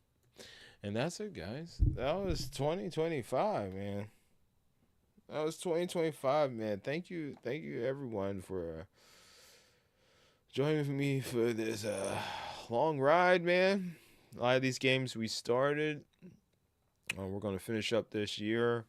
Age of Imprisonment, Borderlands 4, and Dispatch are some games that I want to finish up real quick first. And we'll get back to Absalom, probably do some more Virtua Fighter, get back into Spider-Man 2 and Assassin's Creed. Yeah, and then play whatever other new stuff that I have, bro. But yeah, thank you everyone. Thank you so much. Thank you for tuning in for this stream. I figured I'd do a nice little special stream for you guys where we go and look back and and you know see all that happen in 2025, man. I like doing this stuff. And then we got the community posts and stuff where I post things. Sometimes I'll post when hey, Epic Games got free games. Might as well grab that, build your digital library. Happy New Year's to you guys. And sometimes you guys respond, like Richard. He says, Happy New Year. It's great watching you play games this year and for the next. Kevin said, Happy New Year. Yeah, thank you. Thank you both. Talked about the Stranger Things. Man, I really enjoyed it. So, of course, people have mixed opinions about it. I really enjoyed it. Great conclusion. Zero says, really great finale. Happy New Year, dude. And I replied, Happy New Year. Thank you. Sometimes I do polls in here where, what'd you think of the event or something like that, What do you think? What'd you think of the state of play for today? What would you score it and whatnot? So post when I go live. It was a Merry Christmas. and we ended up playing Spider-Man and whatnot. So, yeah. Make sure you guys are subbed to the channel with the notifications bell turned on. That way you'll be notified whenever I go live, whenever I upload any new videos, or whenever I post to the community tab, like so. You can watch all these games, most of them. Some games, like the beat 'em up games, I just do live streams of, like Final Vendetta, Battle Axe, because, you know, raw gameplay would look the same. But then you got games like Virtua Fighter. I was about to say Streets of Rage, but yeah, Streets of Rage. Like games like Spider-Man 2, Virtua Fighter. I did one for Dispatch. Borderlands, where we have like the raw gameplay where you can see it full 1080p, 60 FPS. You got like Ninja Gaiden 4 and whatnot. Metroid Prime 4 Beyond has raw gameplay and whatnot. And live stream, we got the live streams, Age of Imprisonment. We got the raw gameplay of Age of Imprisonment. We got Hades 2 raw gameplay, live gameplay of Hades 2. Pokemon. So it's like that with all, well, not all, but majority of my games here. I'm gonna have to edit the raw gameplay for Avowed. I'm not playing that shit again. Maybe if I get it for like $5 or something, I don't know. I got a couple of YouTube shorts here that you can check out. You know, you can watch me get excited for some KFC pot pie, because I freaking love KFC's pot pie. You watch me get very emotional with Gears of War E-Day. The last in location, the last light in Boulder's Gate, which I told you guys. I was like, man, somebody should make a guide for this. I made a short and a guide for that, and they both got good reviews on them. So I wasn't lying, bro. I wasn't lying when I was like, bro, like somebody needs to do this, because this is like easy views. And yep, I got views. And then like the main channel, I think on the phone it actually shows something up here with like, hey, your subscribers, your top engagement subscribers that interact with the channel and whatnot, watch the videos and whatnot. That shows up there, I think, only on mobile phones. You can check out games that videos that are recommended to you based off of the things you watched.